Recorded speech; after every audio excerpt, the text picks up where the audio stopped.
संगे चंदेश को यला के लिए यहाँ आमंत्रित किया।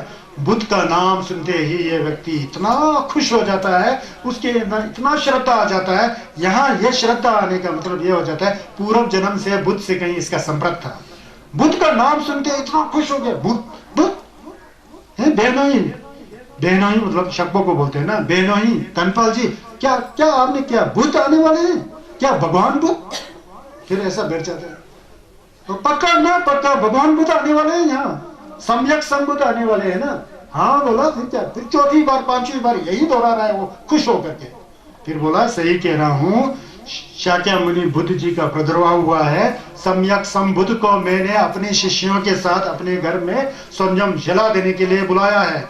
इतना खुश हो गया, रात भर इस बंदे को नींद आया ही नहीं। बुद्ध के दर्शन से लालायित होकर, बुद्ध को दर्शन करने से लालायित होकर रात भर नींद नहीं आया। फिर उसने पूछा बुद्ध का जन्म तो बड़ा दुर्लभ होता है, बड़ा कठिन होता है, कहाँ बैठे हैं ये सम्यक संबुद्ध बोल के इतना दत्पादम से कहते हैं। वो नगर में नहीं है, नगर से भर शीत वन जहाँ पर शमशान है उसके बगल में एक खुले आसमान के नीचे बगीचा में बैठे हुए हैं अपने महासंघ गेंदुन शिंपो अपने चेलों के साथ। शीत वन सिल्वासल को बोलता है, पता है? मैंने कहा ना दुर्योधन वाला सिल्वासल नहीं है, असली सिल्वासल जो है जलबेखाम में है, ऐसा है। इससे मैंने पता लगाया रिसर्च करके ना। वो शीत वन के पास बैठे हुए। फिर वो सोचता कि सुबह उठ करके बुद्ध का दर्शन करने जाऊं, सोचा। फिर जल्दी सो गया, वो जल्दी सो गया। बुद्ध के प्रति इतना, संगीत के प्रति इतना धप्पा, इतना संगमा ऐसा था, थोड़ा जमलिन भी किया होगा। सुबह है सोच करके और आधी रात को उठ जाता है वो, आधी रात को उठ रहा है।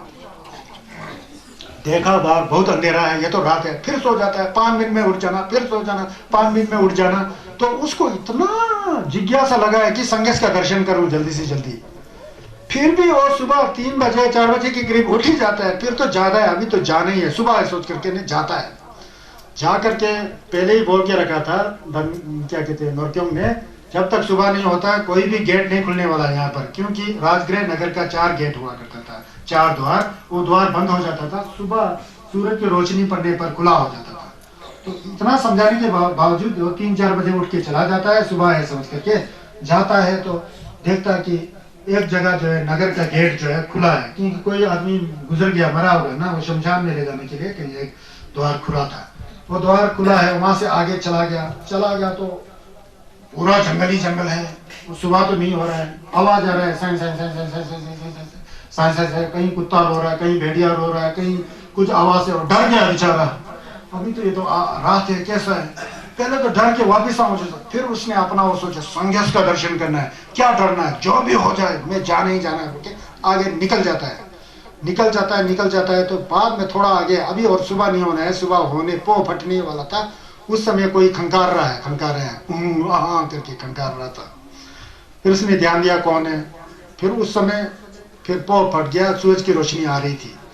फिर वहां से उसने बोला कि पो फट गया ना, तो फिर वहां से एक आया, आओ सुधत बोल के ऐसा आवाज है। वो संगस खुद बुला रहे हैं उसको, आओ सुधत बोल के ना, वो नाम जान रहे हैं। तो वो हैरान हो गया, लोग मुझे अनाथ पिंडक कहते हैं, ये सुधत नाम के पुकार रहे हैं, पक्का बुद्ध होंगे, इनको कैसा पता है मेरा नाम?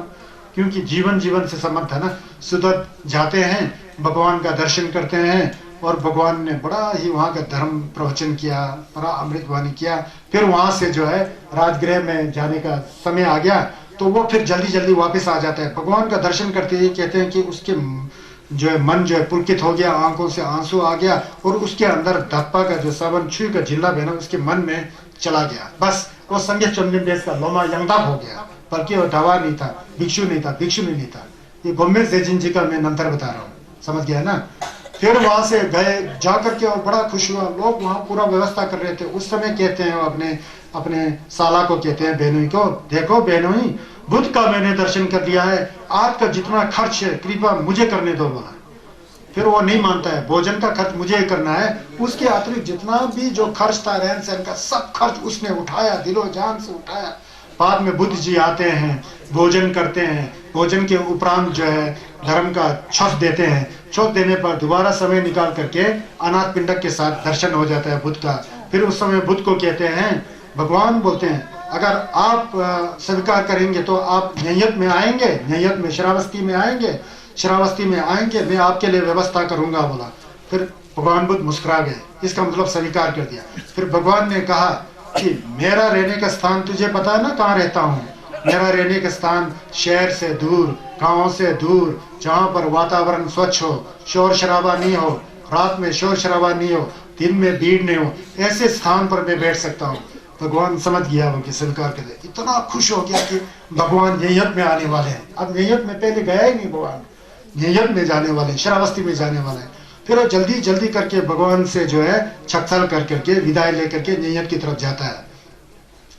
नैयत की तरफ जाने पर फिर वो रास्ते में जिस रास्ते से गया उसी रास्ते से भगवान गुजरेंगे सोच करके रास्ते में कई महीना लगाया। जहाँ पर पानी नहीं था कुआं खुदवाया, जहाँ पेड़ नहीं था पेड़ उगाया, जहाँ पर बगीचा नहीं था बगीचा बनाते बनाते बनाते भगवान बुद्ध यहाँ से आएंगे। yang dok pra dok sangje chomden degi pheblan dere देवाने फेबिरे जिम क्योसा संगे श्रीओ होने धपधम सीखता था जो है ऐसा करके जो रास्ते को इतना साफ करते करते कई महीनों के बाद न्यायोन में पहुंचा। ये बम्बे से न्यायोन में पहुंचा। अब संगस को गुम्बा बनाने के लिए एक जगह चाहिए ना, उस जगह को ढूंढा ढूंढा ढूंढा, एक जगह उनको जगह मिला।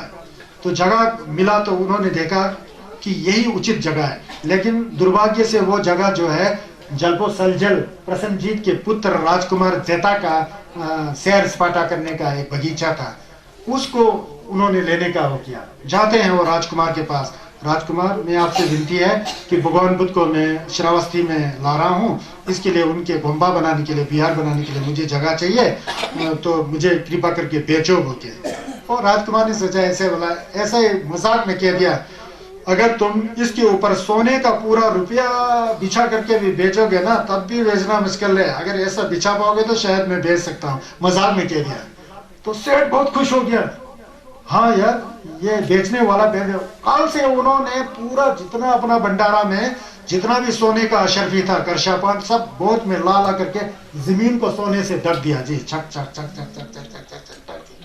कहते हैं कि 18 करोड़ करशापन सोने का मुद्राएं इस सेठ ने बिछा दिया। 18 करोड़ सोने का पैसा, सोने का सिक्का बिछा दिया।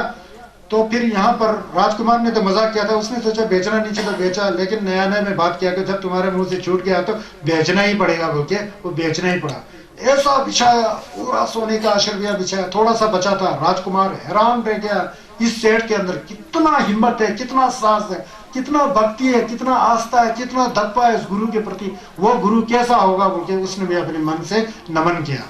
फिर उसने बोला कि खाली जगह छोड़ दो, ये खाली जगह मेरे तरफ से दान देता हूँ बोल के छोड़ दिया।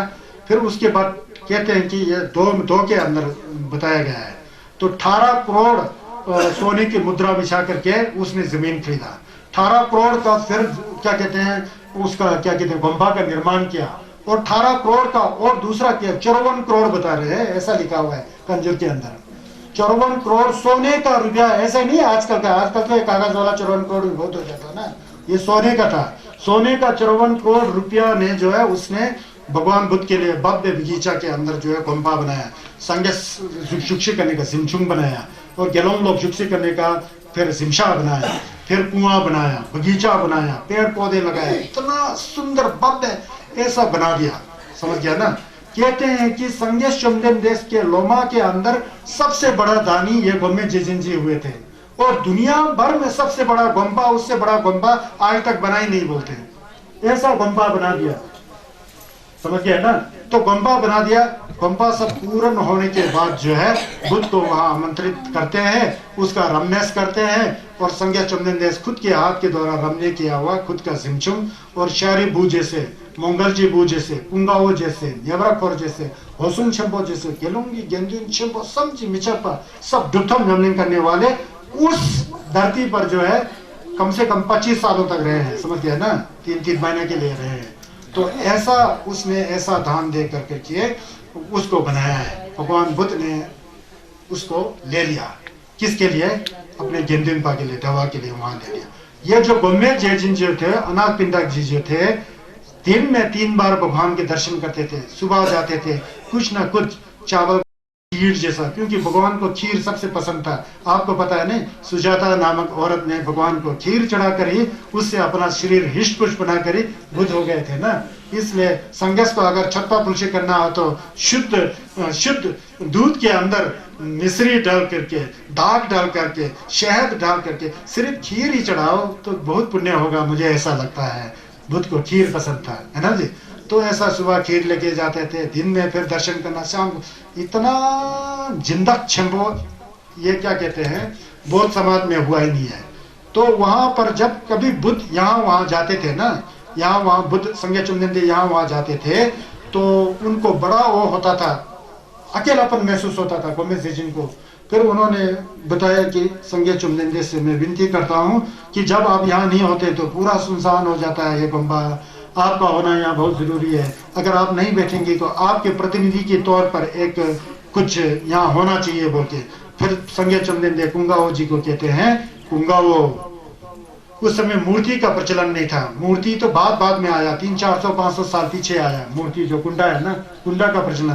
कुंगाओ को कहते हैं जिस बोधि वृक्ष के नीचे, जिस पीपल वृक्ष के नीचे मैंने बुद्धता प्राप्त किया, उस पीपल वृक्ष का बीज लेकर के इस बगीचा के अंदर रोप दो, और यह जो बोधि वृक्ष होगा, जब मैं यहाँ नहीं होऊंगा तो इस बोधि वृक्ष का पूजा करना मेरे को पूजा करने के समान है बोल दिया। फिर वहां से कुंगाओ ने बोध गया से चमचुक सिंह का साबुन लाया, वहां तपस्या किया, वहां पर एक पेड़ हो गया। वो पेड़ आज से 2570 साल पहले रोपा गया था, आज भी उस पेड़ का आप दर्शन कर सकते हैं। शायद आप लोग आप वहां गए होंगे तो उस बगीचा के अंदर आनंद बोधि वृक्ष बोल करके आपने दर्शन किया होगा, किया कि नहीं किया होगा। वो एक लोहे का पिलर से उसके टहनियों को ऐसा टिका करके रखे ताकि वो नीचा ना गिरे। यह आनंद बोधि वृक्ष का पेड़ वहां है। शारीपुत्र जी के बारे में कल मैं बताया था, उनका परिनिर्वाण हो गया था, उनका रिंगसेल का जो छोटे हैं वो भी इस बगीचा के अंदर है, कुंगाओ के अंदर है। मुझे लग रहा है कि आज ये नमथर खत्म होने वाला नहीं है, कल आगे का यहाँ से आगे खींचूंगा ये, क्योंकि ये पूरा होने वाला नहीं है, उनके बारे में और भी है बहुत है ना, इसको मैं कल बताऊंगा, ठीक है ना जी। ये नमथर जो है बोलने का आवश्यकता इसलिए है कि ये संगेस का जेपा चुनी में ही ना बोले तो कहाँ बोले। संगेस के शिष्य कैसे थे, संगेस के शिष्यों में सिर्फ गेलोंगी नहीं थे, सोंबा भी थे, राजा भी थे, समझे, कोई बहुत छोटी जात के लोग भी थे। छोटा बड़ा से यहाँ फर्क नहीं पड़ता था संगेस को, जिसके अंदर धप्पा हो जाता है, चाहे 54 करोड़ का करशापान उनको भेंट किए, चाहे एक छोटा सा कप के अंदर खीर भेंट किए, उसका एक ही महत्व समझते थे संगेस, सब पुण्य कमाते थे। ऐसा नहीं समझे कि संगेस लालची थे इसलिए इतना बड़ा गुम्बा लिया, नहीं, लोगों को स्वयं साक्षी करने के लिए, पुण्य कमाने के लिए ये मौका देते थे। यही एक मतलब था, यही एक अर्थ हम लोग को समझना चाहिए, समझ गए ना। देखिए उस जिम्बे तपो का क्या नमथर है, देखिए समझ गए ना। उसके यह व्यक्ति बाद में भिखारी बन जाता है, फिर भी उसके अंदर एक श्रम, इतना श्रम करने का भी भिखारी हो जाता है बाद में, उसका कारण भी बुद्ध पहुंचते हैं। इसके बारे में तेनी नंबर निश्चित है, कल मैं बताऊंगा आप लोग, ठीक है। ये जो है प्रोग्राम जो है ना, थोड़ा समय बढ़ रहा है, बढ़ने 1 घंटा में तो आप लोग बहुत काम मेरे ऐसा करके सुनते हो, 1 घंटा जब चला जाता तो फिर ऐसा इस तरह से सोच विचार करके चलिए संज्ञा होपा में को याद करते हुए प्रवचन को समाप्त करते हैं।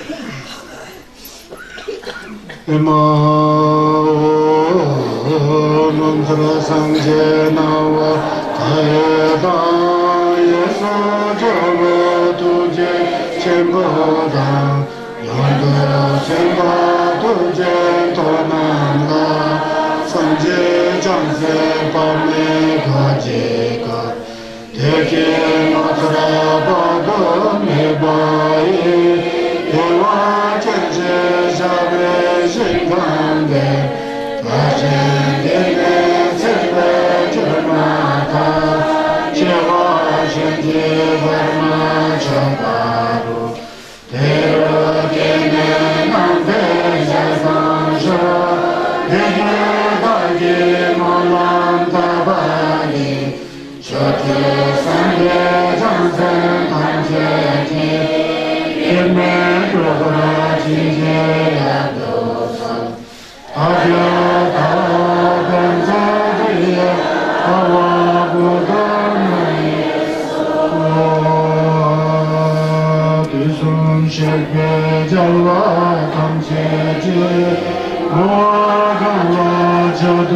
Nobody,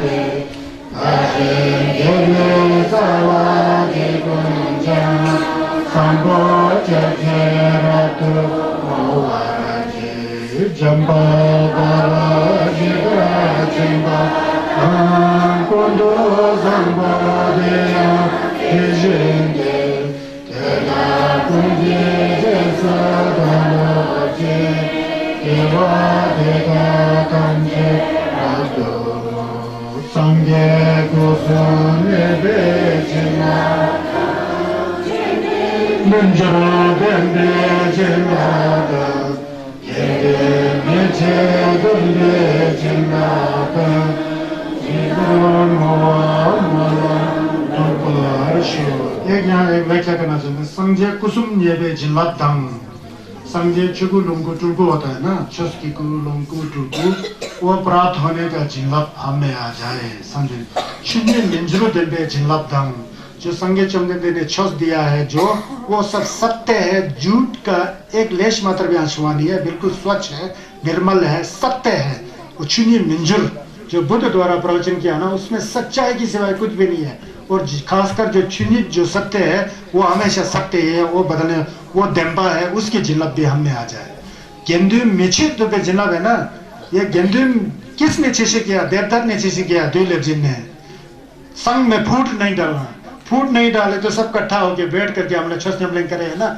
उसमें जिल्लत आ जाता है आप संघ के अंदर फूट करके लड़ाई झगड़ा करते जिल्लत सब खत्म हो जाता है इसलिए नीचे अलग नहीं करना है सब एक होकर के छस नमलिंग करना है हिंदू मिचित दुंदे जिनाता किसने छिशे किया किसने एवा किया दुर्लभ जिन ने एवा किया वहां समय का ले हो गया समझ गया ना हिंदू मिचित चित्रा मोहा मोलम है इसी तरह हमारा मोलम भी सिद्ध हो जाए बोल के ये है इसको याद रखना है ना समझे को सोने दे जिलादा चने निजरा देंदे जिलादा यंदे Meche दुंदे जिलाचे Jedramo Molam Dobarasho Sonam De Tam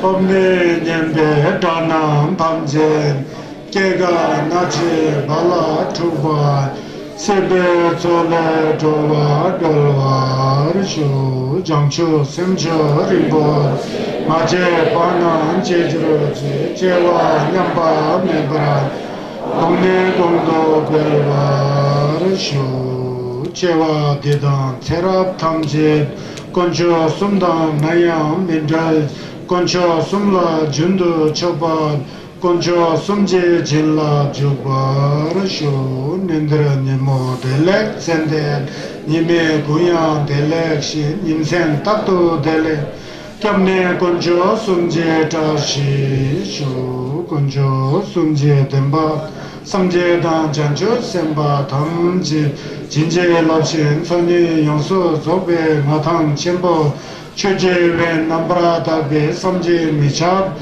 톱제데데 신도 조브라조르지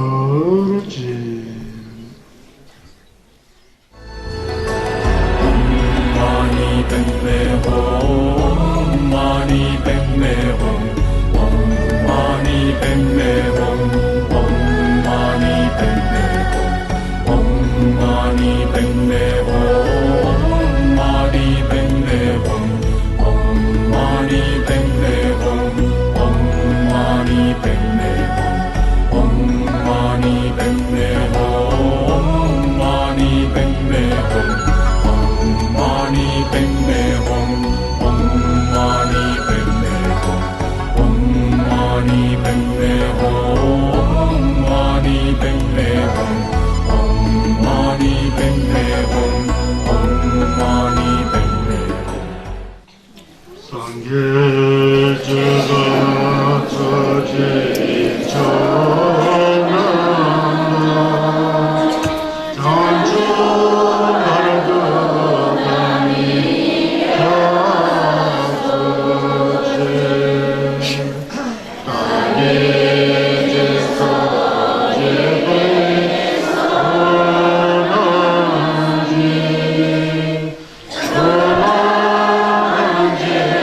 Sange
कल मैंने संगेस चुमदेंदे सम्यक संबुद्ध भगवान बुद्ध के जीवन में सबसे बड़े महादानी के रूप में जिन्होंने अपना जो है जीवन जो है भगवान बुद्ध के प्रति समर्पित किया, तो उस तरह से जो अनाथ पिंडक जो अनाथों को दान देते थे, कहते थे कि इनके घर में जो गोमे जेजिन थे ना, गोमे जेजिन वन में पागी यानी मी टंगबो दांग यानी मी क्यों देसोला खाला में पाला खालाते दुगलो में पाला दुगलोते है ना जी, यानी खाऊ मैसा पन खाऊ रंसा खाऊ जामी मैसा खाऊ रनो तो पक्षिमो घास मैसा पन घासें रनो, मतलब गरीब आदमियों को वो दान देते थे, अनाथों को जिनके माता पिता नहीं होते थे, बहुत ही गरीब थे, उसको दान देने के कारण अनाथ पिंडक जो अनाथों को दान देकर उनका भरण पोषण करता था, इसलिए अनाथ पिंडक गोमे जेजिन बोल के संगेस चुमदेन देश के काल में जो सबसे बड़ा महादानी जिसने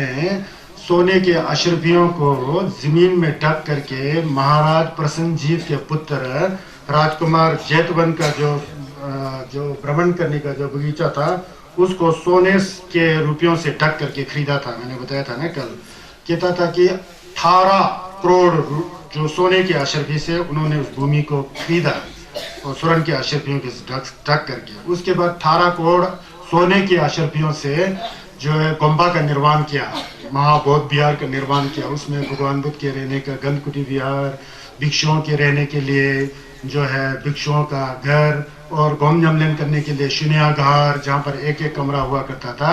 सब गेलोंग लोग सब जन थे जो भगवान बुद्ध के गेलोंग थे, गेलोंग माँ थी, जो भी हो उनके लिए विपश्यना करने का, शिने गोमशिंग करने का, जमलेन करने का, इस तरह से निर्माण करके 18 दूना 36 करोड़ रुपए। फिर उसके बाद फिर दोबारा 18 करोड़ सोना मुद्राओं को दे करके हमेशा उनको भोजन खिलाना, जो भी आवश्यक वस्तु है उस तरह का उन्होंने इतना खर्च किया। मतलब 54,000 करोड़, 54 करोड़ होती है, हजार नहीं, 54 करोड़ सोने की अशरफियों का जो है उन्होंने उस भव्य गोम्बा, गोम्बे सेजिन जी कुंगारावा बोलते हैं, गोम्बे सेजिन अनाथ पिंडक महाविहार बोल के न्यायत में जाते हैं ना, जो न्यायत का छोटा सा बगीचा का जो अंश है जहाँ पर आप लोग जाके दर्शन करते हैं, उसका जो है उसके पीछे जो इतिहास है उस इतिहास को मैं आपको बता रहा हूँ। मतलब जो गोम्बे सेजिन जी थे उनके घर में कहते हैं कि हमेशा 1000 लोगों का भोजन पानी करना लगा रहता था हमेशा। और उसकी तरह जितना भी दूसरे धर्म के हो या जिसके हो सबको वहाँ आकर के खुला था, मतलब गुरुद्वारे की तरह ना, सब खाते थे पीते थे।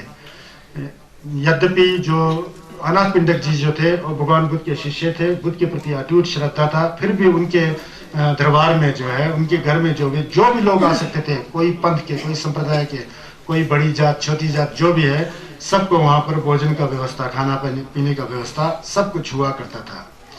और भगवान बुद्ध हैरान होते थे कि उस व्यक्ति के अंदर जो त्याग की भावना है ना। हम लोग यहाँ 100 रुपये 50 रुपये या कुछ कभी कभी दान वगैरह करते समय हम लोग तो डरते हैं ना, क्या होगा, ये है जिम्बा होता है ना, उसके प्रति जिम्बा है ही नहीं है। इतना संतोष, उसका जो खजाना है वो खाली भी हो जाए उसको कुछ परवाह नहीं है। इस तरह के महादानी जिम्बे तब्बो जो कि दुनिया भर के आज तक जितना भी मठ मंदिर जो बने हैं उसमें सबसे बड़ा इतिहास यही गोम्बे जेजिन अनाथ पिंडक जी का नाम आता है बौद्ध इतिहास में। ये जो मैं जो कथा बोल रहा हूँ ना, ये मैं नहीं बोल रहा हूँ, ये जो हमारा सोपोथी वहाँ कंजूर रखा हुआ ना, उसके अंदर दोदे के अंदर ये सब है, पूरा कोट किया हुआ है, ये इतिहास है। इसका प्रमाण जो है ये प्रमाणिक रूप पर ऐतिहासिक दृष्टि से आज तक ये जो है कथा जो है खत्म नहीं हुआ, ये बच के रहा है। उस कथा के अनुसार मैं बोल रहा हूँ। तो भगवान सम्यक संबुद्ध संज्ञा चंदन बड़े हैरान रहते थे, इतना महादानी।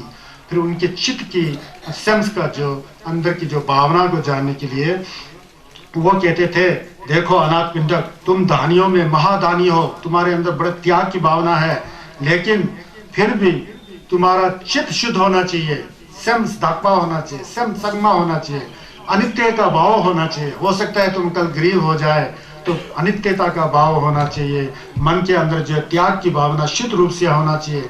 मैंने इतना ध्यान दान दिया, इतना बोलकर कि कहीं आसक्त ना हो, इस दृष्टि को देख करके भगवान जी कहते हैं कि दान देना तो बड़ी अच्छी बात है, लेकिन चित्त की परिशुद्धता निरासक्त भाव से होना चाहिए त्याग के सामने, और अनित्यता का बोध होना चाहिए। जो ये दुनिया जो है परिवर्तनशील है, कब परिवर्तन हो जाए क्या पता, किसको कुछ भी पता है। उस समय तुम्हारे अंदर यही जो भावना अभी तुम्हारे अंदर है, वही भावना निरंतर रूप से रहना चाहिए बोल के भगवान बुद्ध ने गोम्बे जेजिन को बताया कि कभी कभी दान देने से ज्यादा पुण्य जो है आपके मन के अंदर विचारधारा कैसा है उस पर निर्भर है बोलता है। आपका विचारधारा स्वच्छ है, पवित्र है, संगमा है, तो दान देने का फिर मतलब बन जाता है। अगर आपके पास दान देने की वस्तु है ही नहीं है, फिर भी आपके मन में त्याग की भावना है, शुद्ध भावना है, निरासक्त की भावना है, अनित्यता की भावना है, मन की पवित्रता है, वो भी एक तरफ से दान हो जाता है। दिया कुछ भी नहीं, मन में त्याग की भावना होना सबसे बड़ा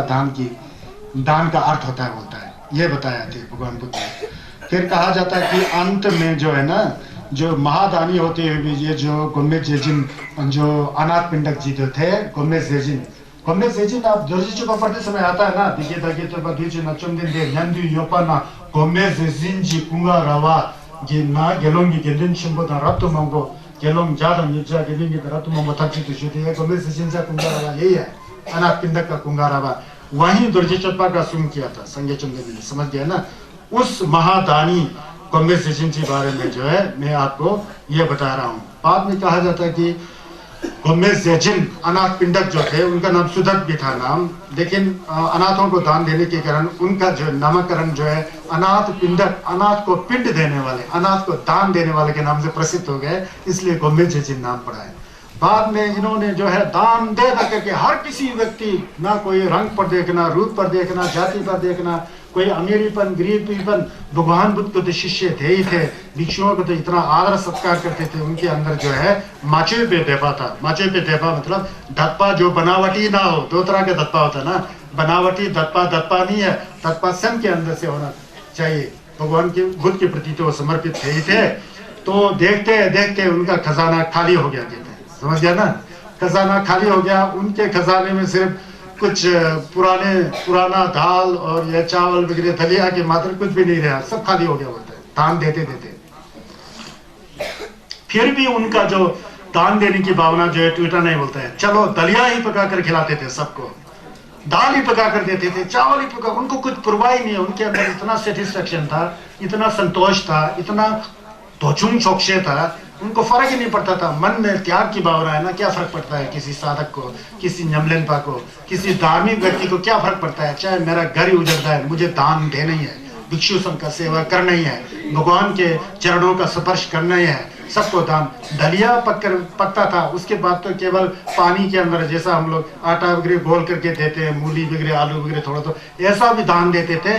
लेकिन उनके अंदर ये नहीं था कि पहले मैं बहुत अच्छा दान देता था, अभी ये कम दान है, ऐसा ही था नहीं। सिर्फ उनको दान से मतलब था, दान देना चाहिए बस, निरासक्त भाव से। ऐसा दान देते देते देते देते ये भगवान बुद्ध के परम शिष्य महादानी गोमेज जेजिन अनाथ पिंडक जी बीमार अवस्था में आ गए। अब बुजुर्ग हो गए थे ना, बीमार अवस्था में आ जाए तो उस समय भगवान बुद्ध खुद नहीं गए, उनके जो चेले जो थे, शिष्य, महान शिष्य, जो प्रज्ञा में अग्र माना जाते थे, जो विजडम पावर में सबसे श्रेष्ठ माने जाते थे, वो थे शारिपुत्र, शरीभू जो बोलते हैं ना, जो शारिपुत्र थे। और शारिपुत्र को भेजे कि जाओ सुदत का सहायता करो, उसकी सहायता की आवश्यकता है, वो बीमार पड़ा हुआ है, अपने खटिया के ऊपर सोया हुआ है, उसको धर्म का पान कराओ, अमृत का पान कराओ, ताकि वो मरते मरते सुगति को प्राप्त करे, मोक्ष को प्राप्त करे, मुक्ति को प्राप्त करे, अरहत की उपाधि को प्राप्त करे बोल करके जो उन्होंने अपने परम शिष्य शारिपुत्र को भेज दिया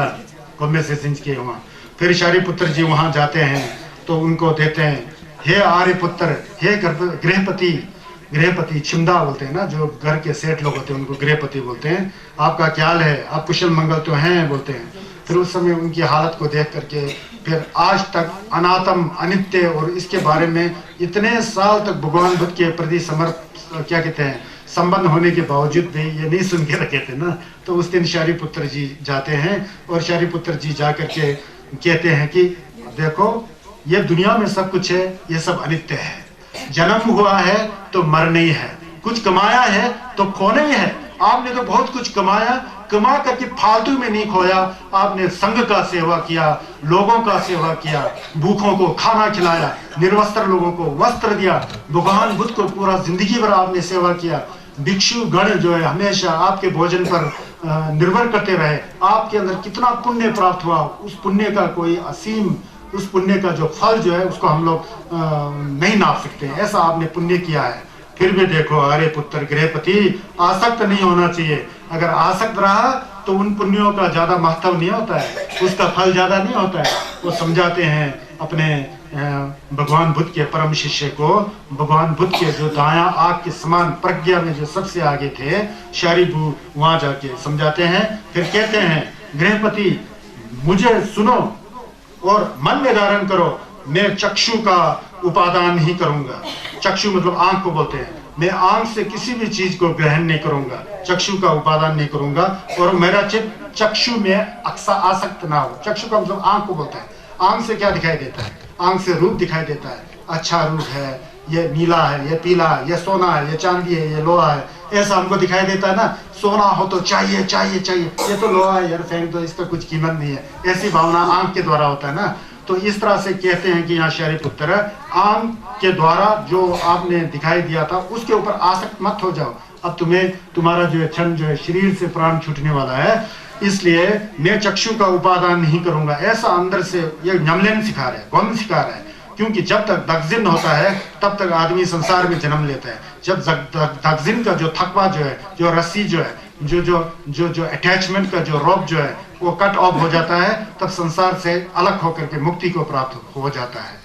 तो यही रास्ता शारिपुत्र जी कहते हैं कि मैं चक्षु का, मैं आंख से जो कुछ भी मेरे से ग्रहण हो, ये अच्छा है ये बुरा है, अच्छा है करके उसके प्रति आसक्त नहीं होना और बुरा है करके उसके प्रति प्रतिक्रिया नहीं करना, ये दोनों चीजों को मैं नहीं लेता हूँ, ऐसा समझो कि शारिपुत्र समझाते हैं। और आंख से जो दिखाई देता है उसका जिम्बा को मन में धारण नहीं करता हूँ। फिर उसके बाद जो श्रोत्र से, कान से मैं उपादान नहीं करूंगा, और कान से जो शब्द सुनाई देता है उसको चित्त में रख करके उसके प्रति आसक्त नहीं होऊंगा। ऐसा एक एक करके सभी इंद्रियों पर जो गंध आता है हमारे नाक से उसका उपादान नहीं करूंगा, उसके प्रति आसक्त नहीं होऊंगा। उसके पीछे जो प्रतिक्रिया मन में होता है उसको उपेक्षा भाव में रखूंगा, समभाव में रखूंगा। उसके प्रति अच्छा हो तो जिम्बा, बुरा हो तो क्रोध नहीं करूंगा। ऐसा करके जीवा से जो रस चखते हैं, अच्छा बुरे की भावना नहीं रख करके उस पर निरासक्त भाव से मैं रहूंगा। फिर शरीर में जो हमारा जो फीलिंग होता है, वेदना है, थोरवा होता है, अच्छा थोरवा, खराब थोरवा, इस तरह से आसक्त नहीं करूंगा बोलके मिक नावा ना चे ली, ये जो है आंग, क्या कान, नाक, जीवा और काय से जो विषय वस्तुओं का संपर्क होता है, वहां मैं निरासक्त भाव से, अच्छी बुरी की भावनाओं से हट करके अपने मन को शुद्धिकरण के रूप में न्यंबा नी, तोंगबा नी, समभाव में, उपेक्षा भाव में रखता हूँ। सोच करके ऐसा सोच, ऐसा बोलते हैं शारिपुत्र। कान में जाकर वो बीमार होते हैं। भगवान के प्रति श्रद्धा, शारिपुत्र के प्रति श्रद्धा, आस्था, तत्पा, बहुत तत्पा, अटूट, सब कुछ इतना सूक्ष्म भाव से सुन रहे हैं अनाथ पिंडक जी। सुनते सुनते सुनते उसके बाद फिर अनित्य के बारे में बोलते हैं, मितकबा जिसे कहते हैं, शिवा मितकबा, है ना जी। फिर उसको दोबारा समझाते हैं। पहले मैंने बताया जन्म भी क्या है, दुख है, बुढ़ापा होना भी दुख है, रोगी होना भी दुख है, मृत्यु भी दुख है, प्रियों का वियोग भी दुख है, अप्रियों का योग भी दुख है, जो इच्छा होता है उसका पूरा नहीं होना भी दुख है। इस संसार में जितना भी चीज है ऊपरी ऊपरी से बड़ा सुख जैसा लगता है, वास्तव में उसका जड़ जो है दुख ही है, क्योंकि हम उसके प्रति आसक्त होते हैं, जिम्बा होता है। इसके कारण ये संसार का प्रपंच चलता है। सब कुछ अनित्य है। अपने शरीर के प्रति भी आसक्त ना हो। पूरा उस समय इन्होंने मेडिटेशन का जो प्रोसेस होता है, भावना का जो, प्रज्ञा का जो प्रोसेस होता है, सब सिखा दिया उनको। कान से सुन रहे हैं, सुनते सुनते अनाथ पिंडक जी फूट फूट कर रोने लगते हैं, रोते हैं, आंखों से आंसू निकल आता है, रोते हैं, बहुत रोते हैं। आनंद ने सोचा, उस समय कुंगाओ जी साथ थे, आनंद ने सोचा कि गृहपति जो अनाथ पिंडक जी गोमे से सिंह जो है वो कमजोर हो गया उनका मन, इसलिए रो रहा है। पूछा, गृहपति क्या हो गया? अपने आप को कमजोर मत समझो, हर कोई व्यक्ति जन्म लेने के बाद गुजर जाता है, वो समय आ चुका है। मन को बिल्कुल सहज भाव में रखो, जैसा जैसा है उस घटना को उस तरह से देखो, उस पर आसक्त मत हो, समझाते हैं।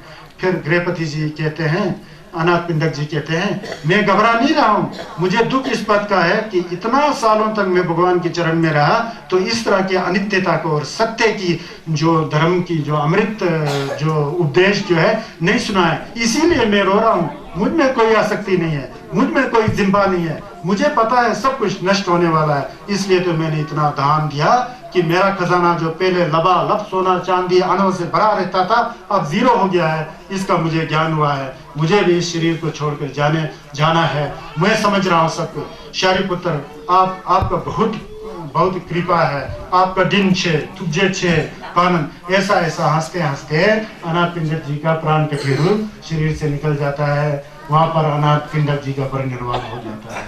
बाद में ये समाचार बुद्ध को मिलते हैं, संगे चंदन को मिलते हैं, कहते हैं कि धन्य हो, कहते हैं कि अनाथ पिंडक जैसे महादानी जिसके अंदर लेश मात्र भी आसक्ति नहीं था, निरासक्त भाव से दान करता था, उस व्यक्ति का मुक्ति हो गया, क्योंकि उन्होंने भविष्यवाणी कर दिया। और इस तरह से अनाथ पिंडक जी जो है गुजर गए, देहांत हो गए। समझ गए ना? दान, कभी कभी हम लोग सोचते हैं कि हम लोग दान देते हैं, ये करते हैं, वो करते हैं, और थोड़ा सा दान देके पीछे हम लोग अपना कथा सुनाने शुरू करते हैं, मैंने ये किया वो किया। उस भावना से दान किया वाला जो चीज है ना, उस दान का कोई महत्व होता भी नहीं है। समझ गया ना? दान दिया तो दिया, बस खत्म। बस भावना निरासक्त भाव से, बिना जिम्बा से दान दे दो, दान दिया तो बस सिर्फ मोमा मोलम लगाते रहो कि मैंने दान दिया, उसका कल्याण हो, बस इतना ही। वो कहाँ गया, क्या होगा, क्या किया, वो किया, उस तरह से सोचना आपका वो रिस्पॉन्सिबिलिटी नहीं है। जिसने दान लिया है वो कहाँ प्रयोग किया वो व्यक्ति अपने ऊपर ही भोगेगा, आपको चिंता करने की कोई आवश्यकता नहीं है। समझ गए ना, दान दिया तो दिया। यहाँ से किस तरह का दानी होना चाहिए ये चीज जो है हमको समझ में आ जाता है। तो देखिए ये जो सुदत्त है ना, ये इनका जो चरित्र जो बड़ा मान था, सुदत्त है, सुदत्त को लेग्जिन बोलते हैं शायद। इसको अनाथों को दान देने के नाते इनका नाम अनाथ पिंडक पड़ा था, मैंने बोला ना। तो इनका एक पुत्र था, पुत्र का नाम काल, काल था उस पुत्र का नाम। जो काल जो था इनका पुत्र, अनाथ पिंडक जी का पुत्र काल जो था, बुद्ध के प्रति उनका श्रद्धा नहीं था। हमेशा सोचता था क्या धर्म है, कुछ कुछ ऐसे ही हमारे भी बच्चे होते हैं ना, बिल्कुल माता पिता का बात नहीं सुनते, क्या ये अपना उर्पटांग करते रहते हैं, बिल्कुल बुद्ध के प्रति श्रद्धा आस्था नहीं है अनाथ पिंडक जी के बेटे के अंदर। तो अनाथ पिंडक बड़ा वो हो गए, क्या कहते, परेशानी में पड़ गए, दुखी हो गए। अब मेरे बेटे जो है बुद्ध, मैंने बनाया हुआ गुम्फा के अंदर बुद्ध विराजमान में दिन में 3-3 बार वहां जाते आते थे, तो पुत्र ध्यान ही नहीं देता था। उनको बड़ा फिक्र आया, उन्होंने सोचा इस पुत्र का भी कल्याण कर दूं, नहीं मरने से पहले कल्याण कर दूं। उन्होंने क्या किया, उसको लालच दिया, प्रलोभन दिया, अगर तू भगवान बुद्ध का दर्शन करके कुछ सुन के आता है तो मैं तुझे 100 सोने का अशर्फी दूंगा।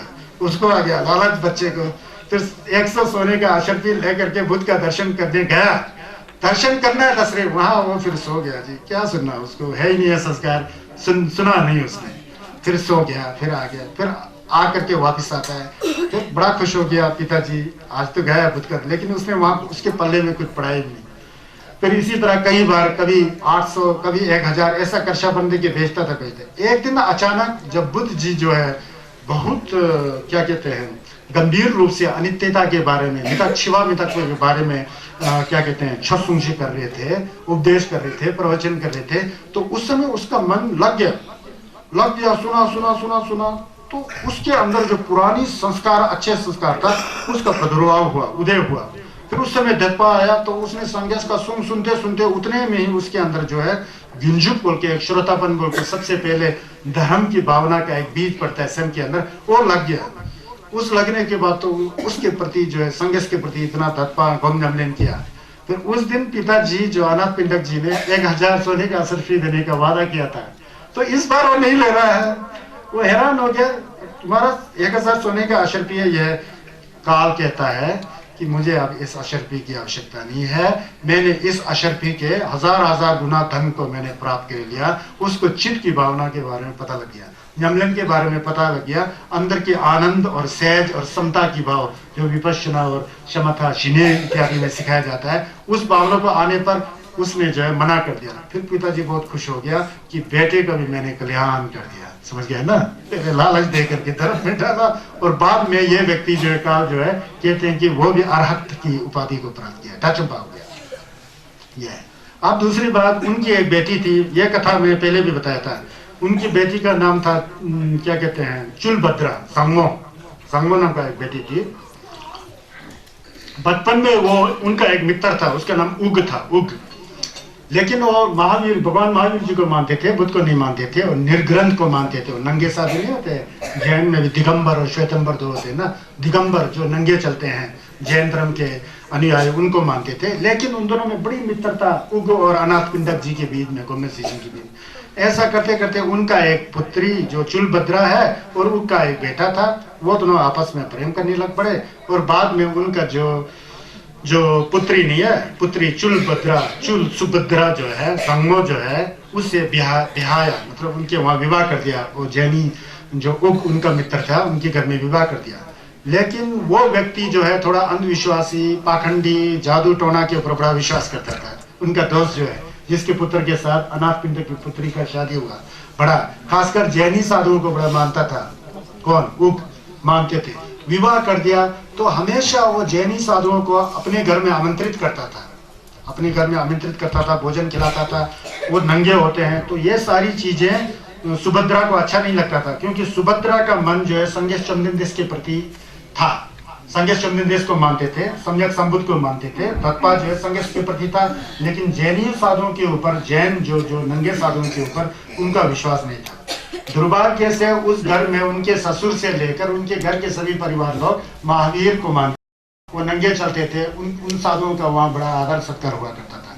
फिर सुभद्रा को यह अच्छा नहीं लगता था, नंगों के साथ ऐसा कर, उनको ठिम्स था ना, अपने अंदर एक व्यवहार था, तो अच्छा नहीं लगता था। एक दिन ससुर को बड़ा गुस्सा आया कि हमारे साधुओं का ये तिरस्कार कर रहा है, आदर भी नहीं कर रहा है, उनका आगवाई भी नहीं कर रहा है, उनके प्रति कोई वो नहीं है, इज्जत नहीं है। ऐसा फीलिंग किया, ऐसा सोचा। किसने? उनके ससुर ने। फिर एक दिन गुस्सा होकर मजाक में कहता है, तू बहू, तू जो है तुम जो है हमारे साधुओं का बिल्कुल तिरस्कार कर रहे हो, उनके प्रति कोई आदर सत्कार नहीं है, वहां पर तुम नहीं झुकते हो, उनका नमस्कार नहीं करते हो, यह सब चलने वाला नहीं है। अगर हमारे साधुओं से बढ़कर तुम्हारे भगवान के चेले लोग हों तो कल ही उनको यहाँ पर भोजन में बुलाओ बोला। वहां से कहाँ 300-400 किलोमीटर दूर उग्गियों का जो जैनियों का जो जगह जो है श्रावस्ती कहाँ और जगह कहाँ 300-400 किलोमीटर दूर है। फिर भी कहा ठीक है, मैं कल में सम्यक संबुद्ध संगे चुम्बिंदे, सम्यक संबुद्ध माँ कारुणिक समेत उनके शिष्यों को मैं बुलाता हूँ, फिर भोजन का व्यवस्था किया जाए बोला। फिर भोजन का व्यवस्था किया, सब व्यवस्था किया। वो हंस रहा था, कैसा ये मूर्ख औरत है, मेरे बहू जो है, कहाँ भगवान बुद्ध जी श्रावस्ती में रह रहे हैं और ये कहाँ ये भोजन बना रहे हो, कैसे आएंगे, वहां से तो कई दिन लग जाता है। फिर उसने ऐसा किया, आप घबराओ मत, बोलो भोजन का इंतजाम करो, मेरे भगवान अगर मुझ में श्रद्धा है, मुझ में भक्ति है, मुझ में भगवान के प्रति अटूट श्रद्धा है, तो पक्का भगवान अपने शिष्यों के साथ यहाँ आएंगे, विश्वास के साथ कह दिया। फिर भोजन पका, फिर सुबह हुआ ना, भोजन पका के भगवान हमेशा भोजन जो है 12 और 12:30 बजे के बीच करते हैं। भगवान एक आहारी थे, सिर्फ दिन का भोजन करते थे, रात को भोजन नहीं करते थे। पूरा जिंदगी भर सोजंग में, हम 1-2 दिन सोजंग करते हैं ना, भगवान ने पूरा जिंदगी सोजंग किया, समझ गया ना, तो वो है। फिर सुबह फिर सब सजाया गया, जहाँ पर भिक्षुगण आना, भगवान का आसन को बनाया, फिर भिक्षुगण सबको बैठने का व्यवस्था किया। फिर जब भोजन के समय से 30-40 मिनट पहले जो है सुभद्रा जो है छत पर जाती है। वैसे यहाँ से आगे एक स्टोरी था, मैं जंप करके चला गया, फिर मैं वापस जाना चाहता हूँ, क्षमा कीजिएगा। जब उसने बताया ना, क्या कहते हैं, उसने बताया ना अपने भगवान को बुला, और उसको उसी दिन जो एक दिन पहले जो है ना, एक दिन पहले जो है सुभद्रा छत पर जाता है और श्रावस्ती की ओर चेहरा कर करके हाथ में जूही का फूल लेकर के, ये जूही शायद रात की रानी है जो खुशबू देती है ना, उसको जूही बोलता होगा, जूही का फूल लेकर के फिर वहाँ नमस्कार करके फिर भगवान को वो करते हैं कि कल के भोजन के लिए आप हम मेरे पास आइए, वो क्या आमंत्रित करते हैं। उस समय भगवान जेतावन महाविहार, अनाथ पिंडक ने जो बताया विहार है ना, वहां पर अपने भिक्षु गणों को उपदेश दे रहे थे, छुंगशे कर रहे थे। छुंगशे करने के बाद समाप्त हो गया। वहां से अनाथ पिंडक जी का पुत्री ने प्रार्थना कर लिया है पहले से, है ना जी, कर लिया है। फिर बाद में जब जैसे ही प्रवचन खत्म हो जाता है तो उस पुत्री का बाप जो अनाथ पिंडक जी थे वो उठ करके भगवान को नमस्कार करते हैं कि भगवान कल के भोजन के लिए मेरे पास आए बोल के वहाँ शुभा लगाते हैं। कल का जो शिला है ना, हमारे घर में आप पधारे भिक्षुगण, भगवान कहते हैं कल के लिए तो मैं आमंत्रित हो चुका हूँ। कहाँ 300 किलोमीटर दूर। जब उस लड़की ने वहां से नमस्कार किया तो वहां 300 फिर भिक्षुगण को बोलते हैं क्या यहाँ जूही का फूल का सुगंध नहीं आ रहा है? वो सुगंध वहां आ रहा था, वहां फूल लगा दिया ना, 1-2 फूल जा करके श्रावस्ती में गिरा था। भगवान बुद्ध को पता लगा और जिस फूल को 300 किलोमीटर दूर से पूजा किया था उस फूल का गंध श्रावस्ती में भगवान बुद्ध के परिषद के अंदर महक आ रहा था। तत्पा का है श्रद्धा, ऐसा हुआ। तो उन्होंने बोला कि अनाथ पिंडक मैं आपके पास नहीं आ सकता हूँ, आपके पुत्री ने मुझे आमंत्रित किया है। फिर अनाथ पिंडक हैरान रह गया, भगवान कैसे हो सकता है, वो तो यहाँ कहीं दिखती नहीं है, कहाँ है, कैसे हो सकता है, ये हो ही नहीं सकता है। तो बताया कि जो अच्छे जो तत्पा तमसिक वाले जो सज्जन लोग होते हैं वो दूर से ही आमंत्रित करते हैं और जो आमंत्रित हुआ करते हैं उसको पहले से बना लग पड़ता है। तो वहीं से मुझे नमस्कार किया, मुझे पता है कल मुझे वहां जाना है। कल के दिन उस घर में बड़ा भोजन का वो होता है। भगवान बुद्ध जैसे लाल पक्षियां उड़ करके जाते हैं ना, अपने चीवर को ऐसा करके जुचुल दिखा करके, जो डाचंबा जुचुल वाले थे, लाल पक्षियों की तरह उड़ करके उस जैनी की घर में जाते हैं। घर के परिवार वाले सब हैरान हो जाते हैं, ये क्या, ये तो चमत्कार हुआ। तो वहाँ भोजन खिला करके संगे चुमनिंदे छुंशी करते हैं। छुंशी करके उनके अंदर जो पाखंडता था, जो दिखावा था, वो सब खत्म होकर के घर के सभी परिवार लोगों ने बुद्ध के शरण में जाकर के बुद्धम शरणम गच्छामि, धम्मम शरणम गच्छामि, संगम शरणम गच्छामि के करके कैप्टो का तुम्बा लेके सब नंगबा संगेस्पा के लोमा हो गए, संगे चुमनिंदे के शिष्य हो गए। समझ गया ना? ये अनाथ पिंडक जी की पुत्री के अंदर भी इतना श्रद्धा था। तो कुल मिला के मैंने अनाथ पिंडक जी के उसके बारे में मैंने आपको पूर्ण रूप से बता दिया। अब इसके बाद मैंने आपको वो बताना चाहता कि कुंगावो बोल के थे ना, कुंगावो, ये सब कहाँ से चल रहा है पता है? हमने सवाल किया था ना, ये यहीं पर अभी हम लोग फंसे हुए हैं। जैसा कि मुतिक तोम्बा जुतान लेसिंग कर्मो जीपे युल्दु धुनम दु थुपे युल्ले गला चांसालो सिपा सुनना पेमे यंदेन जी यंदे ऊपर चंदुर चंपोते हैं, ये बाद में आना है। इसी बीज का जो है, इसके अंदर जो अर्थ है ना, उसको मैं खोल के आपके पास रख रहा हूँ। मतलब देखने में तो 2 लाइन का है ना, अंदर देखिए कितना बात है। समझ में आ रहा है आप लोग को? ये मैं आप लोग को बताऊं। जो कुंगावो जी थे ना, कुंगावो को बताना जरूरी है। यहाँ आनंद जी के बारे में बताता हूँ। जो आनंद जी थे, संगे चुमने देश का लोमा आनंद है ना, वो मैं कल बताया थे कि जब कपिल वास्तु से 6 शाखाओं के जो राजकुमार जो है निकल के आए थे, उसमें देवदत्त भी था, आनंद भी थे, अनिरुद्ध थे, फिर और तम किम्बल थे, भृगु थे, बोला ना। वो आनंद कुंगा वो वहां से बन करके और अब्दुजुंशी हो गया। आनंद जी जो है प्रवर्जित हो गए। आनंद जी कैसे थे पता है? वो बचपन से इतना कोमल हृदय वाले, इतना सज्जन, क्योंकि संगेश चंदन के संपर्क में आने से पूरा पूर्व जन्म से संबंधित है ना। उसमें से कुछ खलनायक भी थे और कुछ भगवान बुद्ध को सही में मानने वाले भी थे। वो है बचपन से बड़े कोमल हृदय वाले थे। जो आनंद कुंगावो जी थे, कौन थे बताया है? भगवान बुद्ध के चाचे के लड़के थे, शुक्लोधन के अमितोधन, इन दोनों में से एक के लड़के थे आनंद जी ना। और ये पहले से संपर्क है। तो फिर वहां आकर के वो ये जो आनंद जी जो है, देखिए भगवान बुद्धता प्राप्त करने के बाद 20 साल तक उनका जो जपची जो होता है ना, कोई दूसरे हुआ करते थे, लेकिन एक जपची था उनका, बुद्ध का। जपची का मतलब उपस्थापक बोलते हैं। जो जपची, जो सेवक होते हैं, धम्म सेवक होते हैं, किम्बुचे बिगड़े किम्बो बिगड़े के साथ होते हैं ना, हमारे भी जपची है ना, कोई ऐसे ही जपची हुआ करते थे। तो जपची में उससे पहले एक सुनक छत्र बोल के, लेकपे कर्मा बोलते हैं, गेलोंग लेकपे कर्मा, उनका जपची था।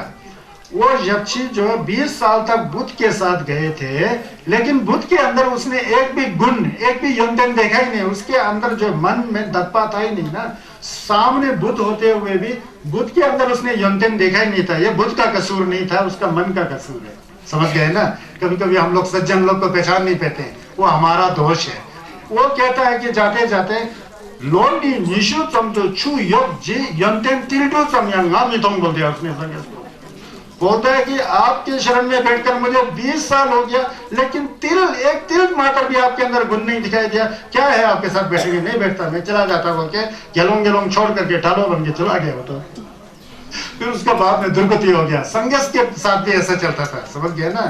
संसार है ना, संघर्ष के जो संसारिक जीव जो संघर्ष के भी क्या जाने, अगर उसके अंदर संसार नहीं है, तत्पा नहीं है, तो संस्कार तत्पा नहीं है, तो संघर्ष सामने होते हुए भी ये हाल हो जाता है। समझ गया? वो चला गया। फिर उसके बाद संघर्ष का जपची कोई है ही नहीं है। 20 साल तक उसने किया और दूसरे भी थे। फिर उस समय एक दिन संघर्ष, अब जपची नहीं है, अकेले हैं संघर्ष, और नजर मारते हैं। फिर आनंद के ऊपर नजर मारते हैं कि आनंद के ऊपर ऐसा देख के बैठते हैं। फिर आनंद को पता लगा कि मुझे जपची के लिए संघर्ष जो देख रहे हैं बोल के ना, जपची उपस्थापक के लिए। फिर लोगों ने कहा भगवान आपकी ओर नजर मारे। शैरीपुत्र ने कहा, मंगल जी ने कहा, उपाली जी ने कहा, रेवत जी ने कहा, अनिरुद्ध जी ने कहा, महाकाश्यप जी ने कहा कि आपको जपची के लिए। फिर वो चुपचाप बैठे रहते हैं, संघर्ष की ओर ध्यान है। अपने भाई भी लगते हैं ना, चचेरे भाई नहीं है। फिर उसके बाद में फिर संघर्ष खुद बोलते हैं, आनंद तुम क्या मेरा सेवा नहीं करना चाहते हो? संघर्ष बोलते हैं बड़ा, जैसे एक बाप बेटे को बोलते हैं ना, उसी तरह अपना भाई को बोल रहे हैं, चचेरे भाई को। फिर आनंद जो है बच्चे की तरह नीचे ऐसा शर्मा के बैठ जाता है। फिर उन्होंने मुस्कुरा दिया, हाँ क्यों नहीं भगवान, आपका आज्ञा हो तो मैं अवश्य आपका सेवा करूंगा बोल के। उस दिन से आनंद जी को संघर्ष ने जपची बना दिया। फिर उन्होंने कुछ शर्तें रखा था। आप जो कुछ भी प्रवचन करेंगे, अगर मैं अनुपस्थिति हो तो आपको आकर के मुझे सुनाना पड़ेगा, कुछ ऐसा है। आप कहाँ छस मुझे करेंगे ना, अगर मैं आपके साथ नहीं हूँ, कहीं यहाँ वहाँ हो, तो आपको मुझे वो सुनाना पड़ेगा। फिर आपका जो है भोजन किया हुआ, जो भोजन बचा है ना, वो मुझे मत देना, वो मैं नहीं खा सकता। वो आप जो नब्जा पहने हुए ना, उस पुराने नब्जा को मुझे मत देना। फिर ऐसा करके कुछ शर्त रखा। ये क्यों है पता है? ऐसा नहीं कि आनंद बुद्ध के नब्जा को नहीं पहनने चाहते थे, उनके अवशिष्ट भोजन को नहीं खाना चाहते थे। उन्होंने ये विचार किया कि अगर बुद्ध के साथ इतना नजदीकी हो जाएंगे तो दूसरे लोग कहेंगे यार देखो ये तो सब ये कर रहा है, बुद्ध के साथ बैठ के अपने आप को बड़ा समझ रहा है, बुद्ध का नब्जा भी पहन रहा है, उनका खाना भी, ये भावना आ गया ना, इस भावना से बोल रहे थे, समझ गया ना।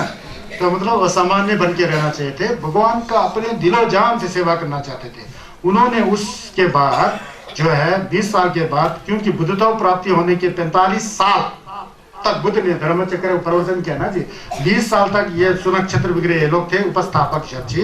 उसके बाद 25 साल तक लगातार, जब भगवान का कुशीनगर में 2 पेड़ के बीच में, शाह के बीच में कोम्बा बख्शे नहीं करते हैं, परिनिर्वाण को नहीं प्राप्त कर लेते हैं, शरीर को छोड़ करके ज्ञान में विलीन नहीं होते हैं, तब तक छाया की तरह भगवान बुद्ध का सेवा किया, कुंगावो ने सेवा किया। और कुंगावो के अंदर यह था कि कुंगावो जी ने, भगवान बुद्ध ने कुल प्रवचन नहीं, एक प्रवचन मतलब सूत्र होता है, उसमें कई प्रवचन होता है, 100 हजार प्रवचन होता है। भगवान बुद्ध ने 84,000 सूत्रों का प्रवचन किया था, 84,000 84,000 मतलब सूत्रों का प्रवचन किया है भगवान बुद्ध ने। उसमें से 82,000 प्रवचन को आनंद ने साक्षात भगवान बुद्ध के मुखमंडल से सुना। कोई पूछता है कि, एक ब्राह्मण पूछता है कि भगवान का आप जर्ची हो, आपने भगवान के मुख से कितना धर्म को सुना? कहते हैं कि भगवान से साक्षात उनके मुखमंडल से मैंने 82,000 धर्म प्रवचनों को सुना, सूत्रों को सुना, और 2,000 अन्य शारिपुत्र वगैरह उन लोगों से सुना। वो के मतलब धर्म के सबसे बड़ा ज्ञाता थे, समझ गए ना, सबसे बड़ा ज्ञाता थे। इसलिए आपने कल कहीं मोलम में देखा होगा, शरद की छोटू जुड़वा शरीबू, दुठुल की छोटू जुड़वा मंगल जी बू, थेपे छोटू जुड़वा कुंगावो। थेपा मतलब सबसे ज्यादा धर्म सुनने वाले संन्यास का कुंगावो निकले थे। दीवा दिलेन की छोटू जुड़वा रब्जर प्रश्न करने में बड़ा तेज था, इसलिए दुर्जी चौथपा में पूरा प्रश्न और उत्तर है, समझ गया ना। और गेटोंबा खो के दीजिए, सब रब्जर है ना, रब्जर दे दीजिए, रब्जो जी स्वल्पा, चंदेन दीजिए का स्वल्पा, चंदेन ने आदेश दिया, रब्जर ने प्रश्न किया, ये सारी चीजें आता है ना।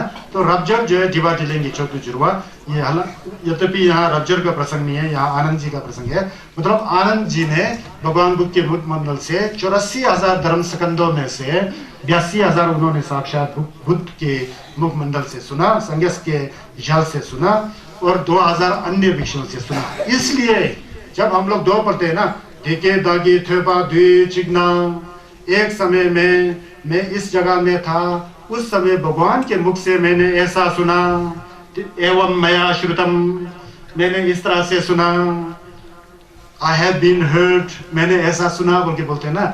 आनंद ने सुना है, आनंद ने सुना। जब इसका संगायन हुआ तो आनंद वालों को, आनंद ने जो सुना है उसको प्रूव करके बुद्ध का जितना भी लिटरेचर है, जितना भी उनका उद्देश्य है, उसको संगायन किया गया ना बाद में। ये कुंगावो ऐसे थे। अब कुंगावो की सबसे बड़ी लक्षण क्या है पता है? उनमें जो है कोई भेदभाव नहीं, बड़ा कोमल दिल वाले थे। कहा जाता है कि जब भगवान कपिलवस्तु में गए थे, कल कपिलवस्तु का बात सुनाया था ना, वहीं से तो ये छह लोग गेलोंग बन के, उपाली नाई को भी सबसे आगे बैठा के फिर वहां बन गए थे ना।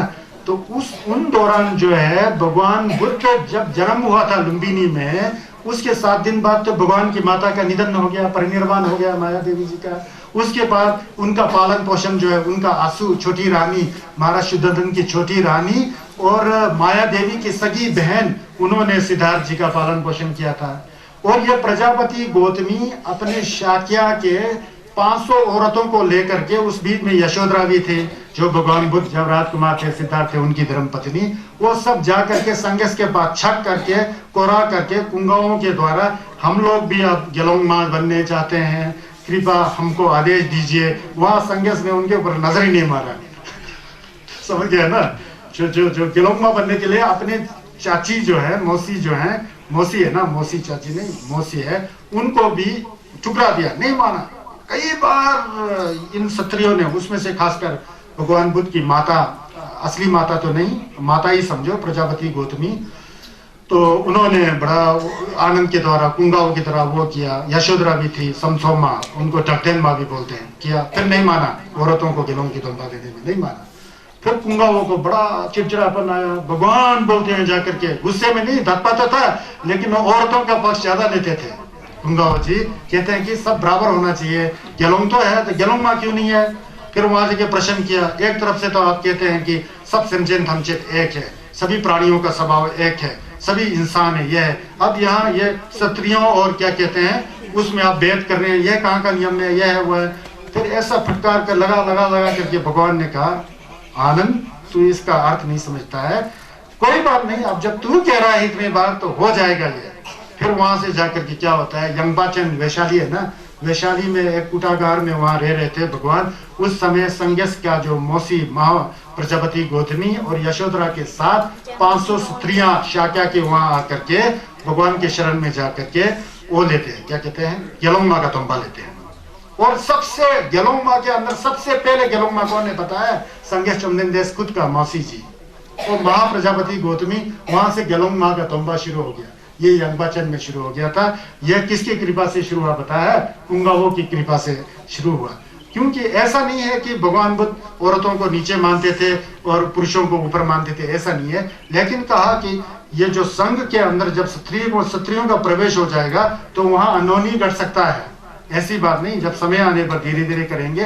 तो लेकिन जल्दी बता रहा है तो अब चलो कोई बात नहीं। उस समय भविष्यवाणी कर दिया संगस ने, अगर मेरा जो शासन जो है 1000 वर्ष चलेगा तो आप सिर्फ 500 वर्ष चलेगा, बोल दिया। ऐसा लुम्बन आता है ना, ये ऐसा है। संगस का सुनिए ना, मुझे बताना पड़ेगा ना। इसका मतलब ये है कि बरछत आ सकता है बोला। फिर गेलोंग माँ का तंबा भी वहां से शुरू हो गया। तो उसके बाद कुंगाओं के बारे में फिर बाद में बताऊंगा। कब बताऊंगा पता है, जब भगवान बुद्ध जी परिनिर्वाण की ओर जाएंगे ना, उस समय कुंगावों का रोल क्या है, कुंगावों क्या करते हैं, फिर मैं उस समय आप लोग को कुंगावों के बारे में विस्तृत रूप से बताऊंगा, ठीक है जी। अब इससे आगे क्या है, ये जो है शेंजी गोलवांग अमृत सर्चे ने, ये शेंजी गोलवांग अमृत सर्चे ने मुदिक तोम्बा दुदान लेजिन के बारे में कल मैंने बता दिया। ये शेंजी गोलवांग अमृत सर्चे ने, इसको बताना जरूरी है। ये शेंजी गोलवांग अमृत सर्चे ने, ये शेंजी गोलवांग अमृत सर्चे ने जितना भी लोगों ने भगवान बुद्ध का बदनाम करने के लिए जितना भी कोशिश किया ना, बदनाम करने के लिए भी जितना भी कोशिश किया, वो सब खुद ही हार के चले गए। मतलब उनके आगे पाखंड, दिखावा, झूठ मूठ का जो बदनामी लांछन लगाते हैं ना, वो लांछन चला ही नहीं। कई लोगों ने बुद्ध के ऊपर लांछन लगाया था, कई लोगों ने बुद्ध के ऊपर लांछन लगाया था। मैं बताता हूँ, उस समय संगेश चंदन देव बुद्ध जी श्रावस्ती में थे। श्रावस्ती में वहाँ महावीर, भगवान महावीर के भी चेले रहते थे, क्योंकि ये दो बिल्कुल समकालीन है। महावीर जी और बुद्ध जी समकालीन थे, एक दिशा में थे। महावीर वो के जैनियों का तोम्बा है ना, वो और संगेश चंदन देव एक समय में आए थे। तो संगेश चंदन देव के शिष्यों में तो शरीपुत्र जैसे, शरीभू जिसे कहते हैं, माँ मुदगलयान पुत्र मंगल जी भू बोलते हैं, उस तरह से आनंद जैसे, अनिरुद्ध जैसे बड़े प्रकांड विद्वान और बड़े साधक और विपश्यना में पक करके अर्हत को प्राप्त किए हुए शिष्य थे ना। ऐसा महावीर के शिष्यों में नहीं था, दुर्भाग्य से, ऐसा कहते हैं, हिस्ट्री में कहता है। तो उनमें ज्यादा ध्यान भावना चित्त की शुद्धता ये नहीं था। वहां श्रावस्ती में, वहां दोनों में बड़ा झगड़ा हुआ बोलता है कि बुद्ध की प्रसिद्धि को देख करके संगेश चंदन देव बहुत प्रसिद्ध हो गए ना। संगेश तो संगेश है, संगेश का मतलब क्या है, जो है अज्ञान से उठ करके ज्ञान में उठ चुके हैं, अज्ञान है ही नहीं उसमें, ज्ञान में उठ चुके हैं, हमेशा जागृत, संज्ञ मतलब हमेशा जागृत अवस्था में ज्ञान के स्वरूप है, महाकारुणिक हैं। इसीलिए तो नमो तस् भगवतो अरहतो सम्मा संबुद्धो विद्याचरण संपन्नो बोलते हैं। रिपादं जपसु देंबा, ज्ञान भी है बुद्ध के अंदर, जपसु देंबा मतलब आचरण से परिपूर्ण। कोई भी उनका एक छोटा सा आचरण ऐसा नहीं है जो किसी प्राणी को ठेस पहुंचे। आचरण में शुद्धता और ज्ञान में शुद्धता, उसका नाम ही संज्ञस है ना। तो संज्ञस है, तो उनके लोमा में भी ये ज्ञान था। तो उनकी प्रसिद्धि को देख करके एक एक दिन में हजारों लोग कैप्टो ले रहे हैं, बुद्ध के शिष्य बन के जा रहे हैं। और वहां पर जो कट्टरपंथी है, चाहे जैनिया हो या जो भी तैर्थिक हो ना, उनके मन में खटक गया जी उनके मन में खटक गया। उन्होंने सोचा कि ऐसा हो जाएगा तो हमारा महानता ही खत्म हो जाएगा। महानता ही मतलब कर्मकांड वगैरह करके ले दे के खाना पीना होता है ना, हमारा महानता ही खत्म हो जाएगा, कर्मकांड खत्म हो जाएगा, कोई भी कर्मकांड में विश्वास नहीं करेगा, हमें 2 वक्त की रोटी नहीं मिलेगा, हम तो भूखे मर जाएंगे। चिल्लाना शुरू कर दिया दूसरा कट्टरपंथी लोगों ने, भूखे मर जाएंगे, ना हमें कपड़ा मिलेगा, ना गाय मिलेगा, ना दान मिलेगा, दक्षिणा कुछ भी नहीं। इस जो ये मत मुंडे जो है, ये बुद्ध जो है, ये पूरा गलत काम कर रहे हैं, हमारा जो तंदा चौपट कर रहा है, इसको बदनामी करना चाहिए बोल के उन लोगों ने एक मीटिंग कर दी। समझ गया, संघर्ष के प्रति मीटिंग किया। अब मीटिंग करके हमेशा वहां सामने आश्रम होता था, बोलते हैं जेतवन महाविहार के थोड़ी दूर थोड़ा नजदीक में, हमेशा मीटिंग करते करते उन्होंने एक हाल को ढूंढ निकाला। अगर बदनाम करें तो किस तरह से बदनाम करें, कोई रास्ता तो समझ में आए। कई बार मीटिंग चली, क्यों? बुद्ध को बदनाम करने के लिए, संघर्ष को बदनाम करने के लिए, गलत लांछन लगाने के लिए, संघर्ष को क्यों लगाने के लिए, कुछ मिला ही नहीं उनको पॉइंट, फिर भी क्यों लगाना चाहते थे? क्योंकि अपने रोटी के लिए, गुजारा के लिए, महानताई के लिए, कर्मकांड के लिए, पाखंड के लिए, दिखावा के लिए, आडंबरता के लिए ऐसा मीटिंग किया। मीटिंग करके के बाद में उन्होंने वहां एक था कि एक इतना सुंदर स्त्री थी, उसका नाम चिंचा मांडविका था। क्या? चिंचा मांडविका। वो है साध्वी टाइप के थे, इतना सुंदर देखते ही बन जाता था कि इतना सुंदर, हर कोई उसे देखेगा तो उससे लालायित हो जाते, उनका जो है दिमाग खराब हो जाता था। समझ गए ना, सीधा सीधा कहे तो उन्होंने उसको बुलाया, फिर बुला करके कहा कि ये जो बुद्ध है, जो हमारे रोटी, कपड़ा और मकान पर लात मार रहा है, हमारा जो ये कर्मकांड पर सब लोग तो भिक्षु बन रहे हैं, सब बन रहे हैं, तो हम तो गए कहीं का नहीं ना, घर का ग्राट का, तो इसके ऊपर लांछन लगा लाए, तू ही कर सकता है। उसको चिंचा को बुलाकर, तू ही कर सकता है, अब तेरे हाथ में है, हमारा जो है जिंदगी तेरे हाथ में है, हमारा जो मत जो है, संप्रदाय जो है तेरे हाथ में है, हमारी महानता ही तेरे हाथ में है, अब तू ही करना पड़ेगा कुछ। वो समझ नहीं, मैं करूं क्या? वो तो बुद्ध है, सब उसके अंदर तो छोटा भी दोष नहीं है, ये भी कैसा लांछन क्या है, मैं समझा नहीं। बोलता है मानविका चिंचा, तुझे सहायता करना पड़ेगा, हमें, तू ही कर सकता है ये काम। बहुत विवश किया, फिर उसको समझ में नहीं। बाद में कहा कि तेरे को नाटक करना पड़ेगा, नाटक करके जो है उसके ऊपर लांछन लगाना पड़ेगा। फिर उसने कहा समझ गया। फिर वो घर जा वापिस जाती है, वो चिंचा जो फिर दिमाग लगाती है। उसको एक दूसरा मित्र चाहिए था, ताकि वो कहे कि ये बुद्ध के साथ जो है वे विचार करता है, और ये बुद्ध का जो है रखेल टाइप की है, ये है, बना करके एक मीटिंग किया। ऐसा आदमी कोई नहीं मिला जो इस चिंचा का सहायता कर सके, कि ऐसा मिल भी कैसा सकता है। संगे से थोड़ा लांछन से हम हिम्मत लानो तो इससे स्मीनांगे के होने लानो। फिर बाद में एक उसके घर में काम करने वाली एक औरत थी, छोटी जात की औरत थी, लेकिन आजकल बुजुर्ग बन गए, वो पक्का सहायता करेगा सोचते। उस औरत के घर में जाती है ये चिंचा जो है, सुंदर परिवार जी का साध्वी जो है, बुद्ध को बदनाम करने के लिए। कहती है, माता नमस्कार, आपने मुझे नहीं पहचाना? आप तो मेरे घर में काम करती थी, मैं यज्ञ दत्त का पुत्री हूँ, आप तो हमारे घर में काम करती थी, मेरा एक बहुत बड़ा काम है, वो आपको करना पड़ेगा। आपको पता ही है आजकल यहाँ पर एक बुद्ध आए हुए हैं, जेतवन बिहार में ठहरे हैं, दिन दिन में हमारे समाज के लोग सब उनकी शरण में जा रहे हैं, हमारा संप्रदाय के लोग घटते जा रहे हैं। ऐसा करेगा तो हमारा जो है महानता ही खत्म हो जाएगा, कृपा करके आप मदद कर सकेंगे, बोला। फिर बुढ़िया को समझ नहीं आया क्या मदद। फिर बाद में बोला कि ऐसा है कि मैं हमेशा जहाँ बुद्ध बैठते हैं वहां जाऊंगा आऊंगा, आप जैसा अपने आंख से देखा, जैसा कर करके कहना कि हाँ इसका संबंध जो है बुद्ध से है, हमेशा वहां जाती है, और बुद्ध जो है दुष्चरित्र वाला है, ऐसा कहने के लिए उसका आना चाहता था ना। लेकिन उस बुढ़िया को जब ये बात बोला तो इतना गुस्सा आ गया, क्या बोल रही है तू, पागल है तू, बुद्ध के ऊपर लांछन लगाना चाहता है? वो सम्यक संबुद्ध जगत के गुरु, महाकरुणी, जो लोक कल्याण का कार्य करते हैं, जो लोगों को ज्ञान का रास्ता सिखाते हैं, धर्म का रास्ता सिखाते हैं, उसको तू क्या अपमान करने का? निकल जाए यहाँ से, आइंदा यहाँ हट के भी नहीं आना। तेरे घर में नौकरानी में जरूर थी, लेकिन इस कार्य के लिए मैं नहीं जन्मा हूँ, मैं बुद्ध का शिष्य हूँ। बुद्ध से बढ़कर आज तक गुरु कोई हुआ ही नहीं, वो तो संन्यास में बुद्ध है, जा बोल के वहां से भगा दिया जी, उसको भगा दिया।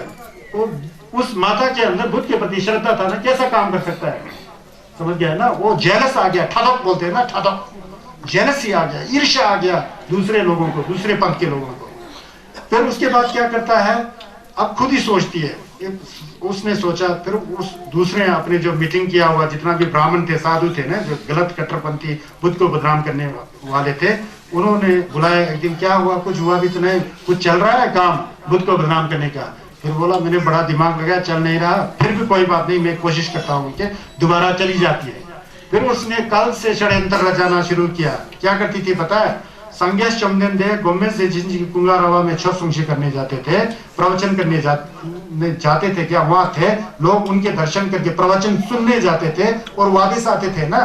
तो इस औरत ने क्या किया कि जब लोग वहां जाते थे ना दर्शन करने, तो कहीं दूसरा रास्ता से आकर, जैसा कि भगवान बुद्ध जहाँ बैठते थे उस गेट से बाहर बड़ा सुंदर हो गया टाणांगन शशर वहां मेका में लल्लन है ना, बारिश आ रही अच्छे, वहां से आना शुरू कर दिया। वहां से उसने थोड़ा बाल बिगड़े बिखेर करके, ये बिगड़े फाड़ करके ना, क्या है, फिर लोग पूछते थे तू कहाँ से आ रही है, तुझे पता नहीं है मैं सारा रात जेतावन में बिहार के आ रहा हूँ, वहां बैठ के आ रहा हूँ, ऐसा नाटक किया। फिर जब लोग जाते थे तो वहां से आने का नाटक करती, जैसा कि बुद्ध ने उल्टा काम किया है ना। जब वो जाते थे तो वहां से बाहर आते थे तो यहाँ से आगे जाता है। शाम के समय जो क्या कहते हैं प्रवचन विसर्जित हो जाता है ना, खत्म हो जाता है, लोग आते थे तो वो जारी होती है, आभूषण वगैरह लगा के खूब बन ठन के, सुंदर थी और बहुत चिंचा मानवी का प्रसिद्ध थी, बहुत सुंदर औरत थी। लोग आते समय और जहां बुद्ध रहते थे, संगेश रहते थे, उस तरफ जाती थी, है ना जी, लोग आते समय उस तरफ जाती। लेकिन लोग जब बाहर आते थे तो उस तरफ जाते थे, तब आते थे तो बाहर आती थी, पता लगा ना, जब आते थे तो वहां से बाहर आती थी, जैसे कि बुद्ध ने सब उल्टा उल्पटांग काम करके आया है ना जी। जब जाते थे आते थे, जाने और आने का नाटक किया, जैसे हमें आते समय जा रही थी और वापस, है ना जी, पता लगा क्या बोल रहा हूँ, हाँ मेरे को मतलब बुद्ध को बदनाम करने के लिए है ना।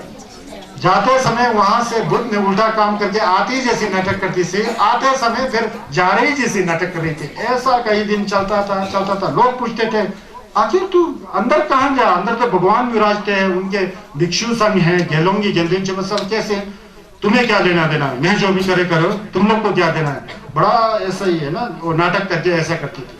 फिर धीरे धीरे फिर हमेशा यही चलता रहा।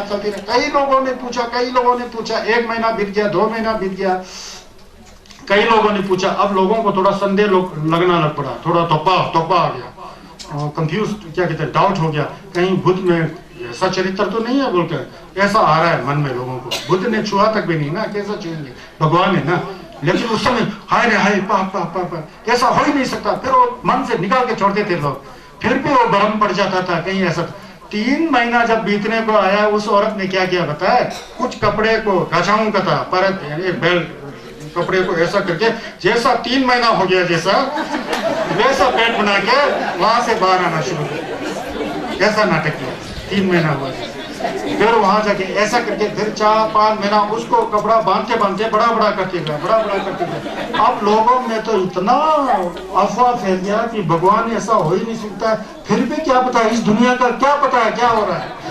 इतना कई लोगों ने ऐसा सोच लिया, ऐसा नाटक किया। देखिए बुद्ध के साथ, बुद्ध को उतारने के लिए संन्यास चंदन देश तो हमेशा उनका चेहरा एक जैसा, करुणा का जो आभा छवि हमेशा एक जैसा, लोगों के सूरज जैसा मुख, चंद्रमा जैसा उनका वाणी, गुलाब के फूल की तरह उनका हृदय। भगवान को कोई धोखा दे सकता है? नहीं दे सकता ना।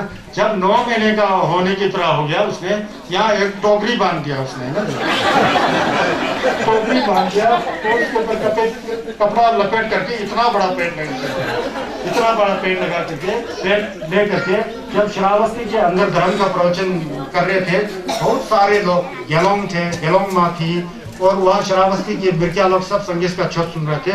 सीधा ही वहां से आकर के बुद्ध के सामने आकर ऐसा खड़ी हो जाती है। फिर वहां बदनाम करती है, ये तू अपने को बुद्ध कह रहा है, संगस कह रहा है, तू तो पाखंड है, दिखा हुआ है, मेरे जो पेट में ये तेरा पाप का फल है बोल दिया। समझ गया ना, पाप का फल है बोल रहा है, ऐसा कह दिया। और तू तो साधु जैसा बन के नाटक कर रहा है, बोलता है क्या इस प्रसव के लिए कोई तेने अपने इन शिष्यों को, अमीर शिष्यों को कोई व्यवस्था करने का कोई तरीका सिखाया? बोलता है तेल कहां से लाओगे, बोलता है घी कहां से लाओगे, बोलता है कुछ तेने सोचा ये है वो है बोलता है। संगेश चंदनदेश मुस्कुरा करके बैठे हैं, उनके चेहरे के अंदर रंग मात्र भी परिवर्तन नहीं। ओम सालिया तो केश होनी मोहम्मद सायंग तो ऐसा। संगेश को क्या है, ऐसा बैठे, संगेश हंस के बैठे हैं ऐसा ऐसा, फिर ऐसा ऐसा करके फिर वो बड़ा चिल्ला रही है, वहां है तू नाटक कर रहा है, इन सभी लोगों को गुमराह कर रहा है। उसमें से कुछ लोग जो सब धर्म समझ में नहीं आ रहा था ना, वो उठ करके संगेश को भी कुछ करने के जैसा कर रहा है, उठ करके संगेश को ये पाखंड होगा, ये है वो क्या। फिर वो ज्यादा चिल्ला रही थी, पता नहीं संगेश के वहां से एक हौजर जैसा कुछ आ गया, वो दम लगा के ऐसा ऐसा करते करते उसके पेड़ में जो टोकरी बांधा था ना गिर गया नीचे, गिर करके उसके पैर में चोट लग गया। फिर तो उसको ऐसा डरा पसीना आया, वहां से बस 9-2-11 हो गया, खत्म, 9-2-11 हो गया। फिर लोगों का क्या, उन लोगों ने ये षड्यंत्र रचा करके बुद्ध को बदनाम करने का कोशिश किया। ये चिंचा ने ना बुद्ध की प्रसिद्धि उससे 4 गुना ज्यादा बढ़ गया, संगेश का टेम्पर मुझे उससे भी ज्यादा बढ़ गया। देखिए ये लोग फंसे, संगेश का है, संगेश को कोई नहीं कर सकते। ऐसा घटना घटाया बुद्ध के साथ, बुद्ध को नीचे ही दिखाने के लिए। अब न्यायिक में श्रावस्ती में मुख्य द्वार के बाहर एक तालाब है, 2 तालाब है। एक तालाब से नीचे देर तक गिर के नलवा में चला गया ना, ये जब टोकरी गिरने के बाद दौड़ के भाग गई ना, इतना पाप का कार्य किया बुद्ध को बदनाम करने के लिए। बाहर जाके दूसरे तालाब में गिर करके कहते हैं कि साक्षात नरक में चला गया बोलते हैं।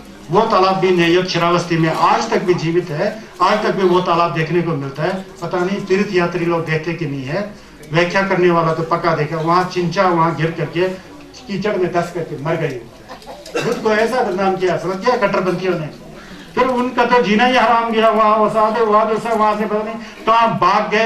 पूरा वातावरण ही धर्म में हो गया, बुद्ध में हो गया, करुणा में हो गया, ज्ञान में हो गया। बुद्ध का जो है ना लीला में जो प्रकाश जो ज्यादा ही बढ़ गया। यही नहीं, उसके बाद उन लोगों ने दूसरा षड्यंत्र किया इन कट्टरपंथियों ने, उसको भी मैं बता देता हूँ आप लाइन में ना। वो कैसा षड्यंत्र किया इन लोगों ने, एक दूसरा सुंदरी नाम का एक फिर सुंदरी थी, उसको उन लोगों ने क्या किया कि ऐसा ही सिखाया उसको भी। वो भी पता नहीं गुमराह हो गई, ऐसा ही नाटक किया जैसा पहले इसने किया ना, चिंचा ने किया ना, उसी तरह सुंदरी ने भी 2-3 बार नाटक किया। यही बुद्ध को फंसाने के लिए नाटक किया, दूसरा कट्टरपंथी नाटक किया। उन लोगों ने इस बार क्या किया, इन लोगों ने उसको पहले तो ऐसा ही आगे पीछे चलाया, बुद्ध का रखेल है टाइप के ना, ऐसा ऐसा चलाया। उसके बाद उन लोगों ने ये भी चिंचा की तरह गलती ना कर बैठे, उन लोगों ने, उन गुंडों ने जो है सुंदरी को मार दिया। सुंदरी नाम की जो सुंदरी थे ना उसको मार दिया। मार करके उसको उठा करके भगवान बुद्ध जहां बैठते थे, उनका जिमजुम जहां था, उसके पीछे लोग दर्शन करने आते थे ना, फूल चढ़ाते थे, फूल सब इकट्ठा करके एक जगह रखते थे। आजकल तो खतक का सिस्टम है ना, ये खतक वतक का सिस्टम जो है तिब्बत से आया है। पहले फूल ही चढ़ाते थे बुद्ध को, समझ गया ना। ये खतक का सिस्टम आकर के अभी 1000 साल तक हो गया होगा, जब गुरुमुखी बौद्ध गए ना, वहां से एक खतक सिस्टम आ गया। पहले प्योर फूल का माला चलाने का विधि विधान था, ये सब बदलते रहते हैं ना। तो फूल चढ़ाते थे तो फूल का ढेर था ना बुद्ध के वहां गंधकुटी के बाहर, उन्होंने उस करके उस फूल के ढेर के नीचे छिपा दिया। फिर वहां लोगों ने फिर अफवाह फैला दिया, उन गुंडों ने बाहर, जो कट्टरपंथियों के गुंडों ने बाहर अफवाह फैला दिया, सुंदरी तो है ही नहीं है, यह है वही। वो रोज वहां बुद्ध के वहां जाती थी, आती थी, जाती थी, वो कहाँ है बोल के ढूंढना शुरू कर दिया।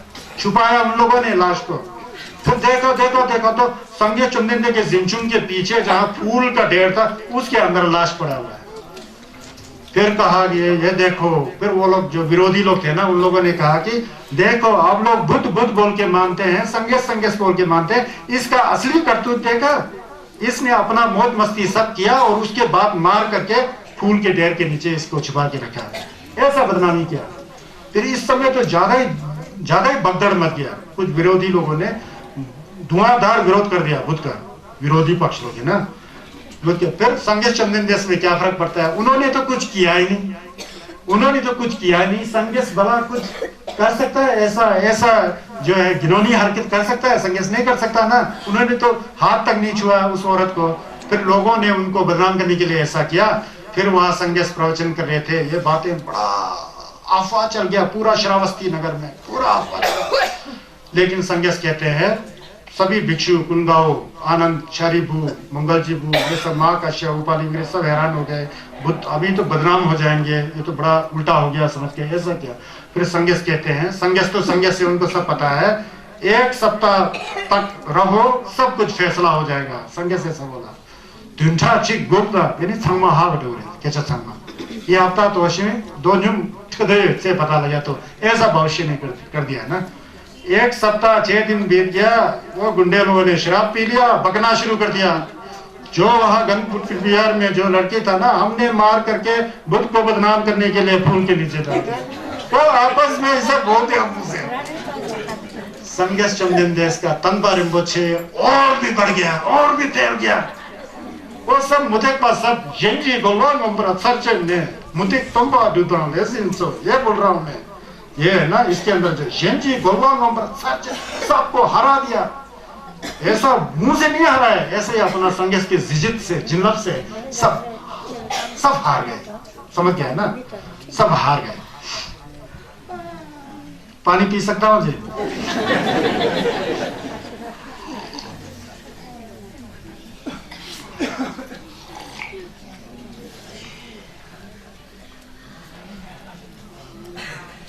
क्योंकि इसके अंदर जितना भी ये कैमरा हम लोग लगाते हैं ना, अब इसके बाद फिर बुद्ध की करुणा के बारे में मैं बताता हूँ। बुद्ध का जो करुणा है ना, करुणा क्या है, उनका निंजे के बारे में। संगेश चंदेन ने कहा कि तुझे थमचे मितापा है कि नहीं है, तुझे जितना भी संसार में संसार की वस्तु है, जो हेतु प्रत्यय से जुड़ करके जो प्रादुर्भाव होता है ना, जितने भी ये जो वस्तु है, चाहे बाहर का हो चाहे हमारा शरीर हो, सब अंग कारण और प्रत्यय से जुड़ करके बना हुआ है। इसके ऊपर कोई प्रभु की कृपा नहीं है, कोई भगवान की कृपा नहीं है, कोई किसी शक्ति की कृपा नहीं है। ये सब गलत फहमियां है। अपना किया हुआ कर्म खुद के ऊपर ही आता है। अच्छा कर्म करो तो अच्छा फल भोगोगे, यद्यपि इस जीवन में नहीं भोगोगे, लेकिन उसका फल तो है ही है। आपने कर्म अच्छा किया होगा तो उसका फल तो कभी ना कभी भोगोगे ही ना। तो गलत काम करोगे तो गलत कर्म का गलत फल होगा। ये कर्म फल का सिस्टम जो है ना, यही संसार है वास्तव में। और ये जो संसार की जितना भी चीज है ना, ये अनित्य है। इसलिए संगेश चंदेन ने सबसे पहले अनित्यता के बारे में बताया, वितक्पा के बारे में बताया। वही बार बार दोहराना पड़ता है, क्योंकि आपके मन में इसको डालना है। जन्म होने के बाद मृत्यु निश्चित है, कमाने के बाद धन को गंवाना निश्चित है, हम लोग जब मिल जाते हैं तो बिछुड़ना निश्चित है, अगर किसी मकान या कुछ बना दिया तो उसका गिरना निश्चित है। अनित्य है, नित्य नाम की कोई चीज नहीं है, सब कुछ मितक्पा है। समझ गया ना। इस मितक्पा को इस मितक्पा के ऊपर ध्यान देते हुए मैं एक बुद्ध के काल में बीता हुआ एक कथा में बताता हूँ। श्रावस्ती, ये सब न्यायत का बात, न्यायत आया ना, अब तो न्यायत का निर्वाण हो गया। आपको मैं नेकोर ले जा रहा हूँ, नेस्कोर। लुम्बिनी पहुंच गए ना, लुम्बिनी के बाद दुर्जेटन पहुंच गए ना, वाराणसी भी पहुंचा दिया ना। अभी मैं न्यायत में हूँ, आपको सिखा रहा हूँ ये सब श्रावस्ती में ना जी। तो श्रावस्ती में एक सेठ था, बोल रहे हैं जी सेठ। वो सेठ जो बड़ा अमीर था, उसका 7 मंजिल का बिल्डिंग था कहते हैं। सेठ जो है अपने व्यापार के कार्य में हमेशा व्यस्त रहता था। सेठ जो है अपने व्यापार के कार्य में व्यस्त रहता था। और जो सेठानी जो है वो भी यहाँ वहां जाके बड़ा बिजी होता था। समझ गया ना, बड़ा बिजी होता था। उनका एक पुत्र और एक पुत्री था। अब पुत्र के लिए एक सेवक का नियुक्त किया गया था, और पुत्री के लिए एक सेवक का। और पिता को पुत्र और पुत्री को देखने का समय नहीं मिलता था। इतना ज्यादा खुरवा का प्रबंध में जाके खुरवा का काम इतना ज्यादा बढ़ गया कि पिता को पुत्री के ऊपर देखने का ध्यान भी नहीं मिला, ध्यान देने का मौका भी नहीं मिला। और पुत्र के ऊपर, यहाँ यह पुत्री से संबंधित है ज्यादा। समझ गया ना। अब पुत्री बड़ी होती गई। अब पुत्री के साथ एक सेवक रखा हुआ था ना, उस सेवक का जो है पुत्री के साथ गलत नियत आ गया है ना जी, गलत नियत। और पुत्री भी जो है उस आदमी को चाहने लग पड़ा। बच्चे आवाज कर रहे हैं, उस पर ध्यान नहीं दीजिए, आप लोग सब इस तरफ देखिए। बच्चे अपना करते रहेगा काम, है ना, कोई बात नहीं है। तो फिर जो है पुत्री के ऊपर ध्यान नहीं दिया था ना जी, उसका जो सेवक के प्रति जो है पुत्री का वो हो गया। अब अंग्रेजी भाषा में कह रहे तो लव हो गया, प्रेम हो गया, है ना जी, प्रेम हो गया। और पिता को खबर ही नहीं है। अब पुत्री बहुत बड़ी हो गई, अब ब्याहने का मौसम, अब उसको सताने लग गया। अब पुत्री तो बड़ी हो गई, इसके लिए कोई वर ढूंढना पड़ेगा। हमारा भी ढूंढते हैं ना, जब पुत्री बड़ी हो जाती है तो उसका उसका दूल्हा ढूंढने के लिए जाते हैं ना। अब ढूंढने के लिए यहाँ वहाँ पंजा हमारा।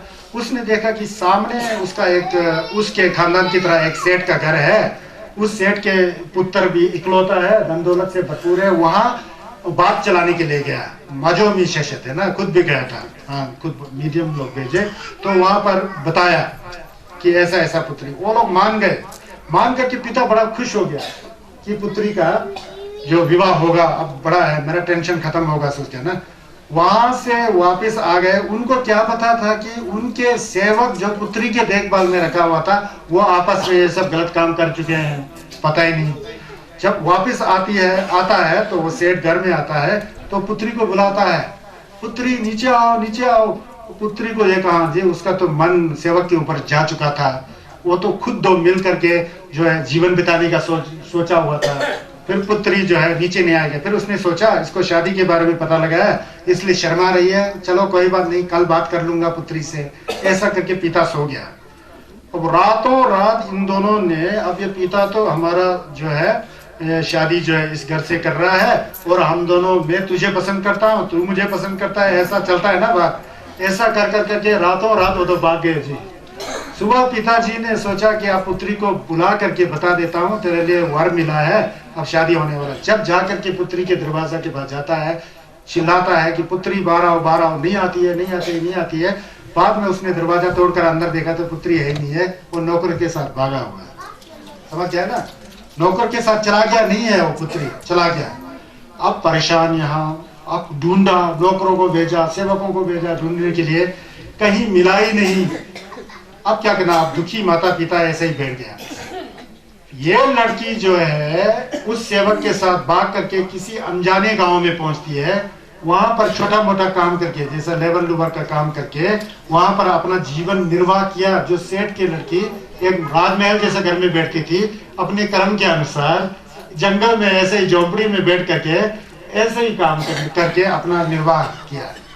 अब कुछ महीने के बाद इस लड़की के पेट में बच्चा प्रवेश हुआ, गर्भ धारण कर दिया, मागुरे अच्छी प्रेग्नेंट हो गई। तो जब प्रेग्नेंट होकर के जब उस बेटी के पेट में बच्चा आ गया तो 8-9 महीना होने का आ गया, तो उस समय हमेशा ऐसा सुना है कि जब बेटी लोग प्रेगनेंसी होते हैं उनके माता पिता याद आते हैं, वो ऐसा लिखा हुआ है, पता नहीं आते कि नहीं। अब वो सोचा कि अब बच्चा होने वाला है, माता पिता तो है ही नहीं है, देखभाल क्या है बोल के वो अपने पिता से मिलने के लिए जिद करता है उस लड़के से। लेकिन वो लड़के डर जाता है, उस सेठ का नाम सुनता है, वहां तो भाग के भगा के लाई ना, वहां कैसे जा सकती हो, वहां से तो हम भाग के आए, कहाँ पिता का याद कर रहे हो, सब कुछ हो जाएगा, बैठो बोल के मना करने का कोशिश किया, बावजूद माना ही नहीं, जाना ही है जाना ही बोल के।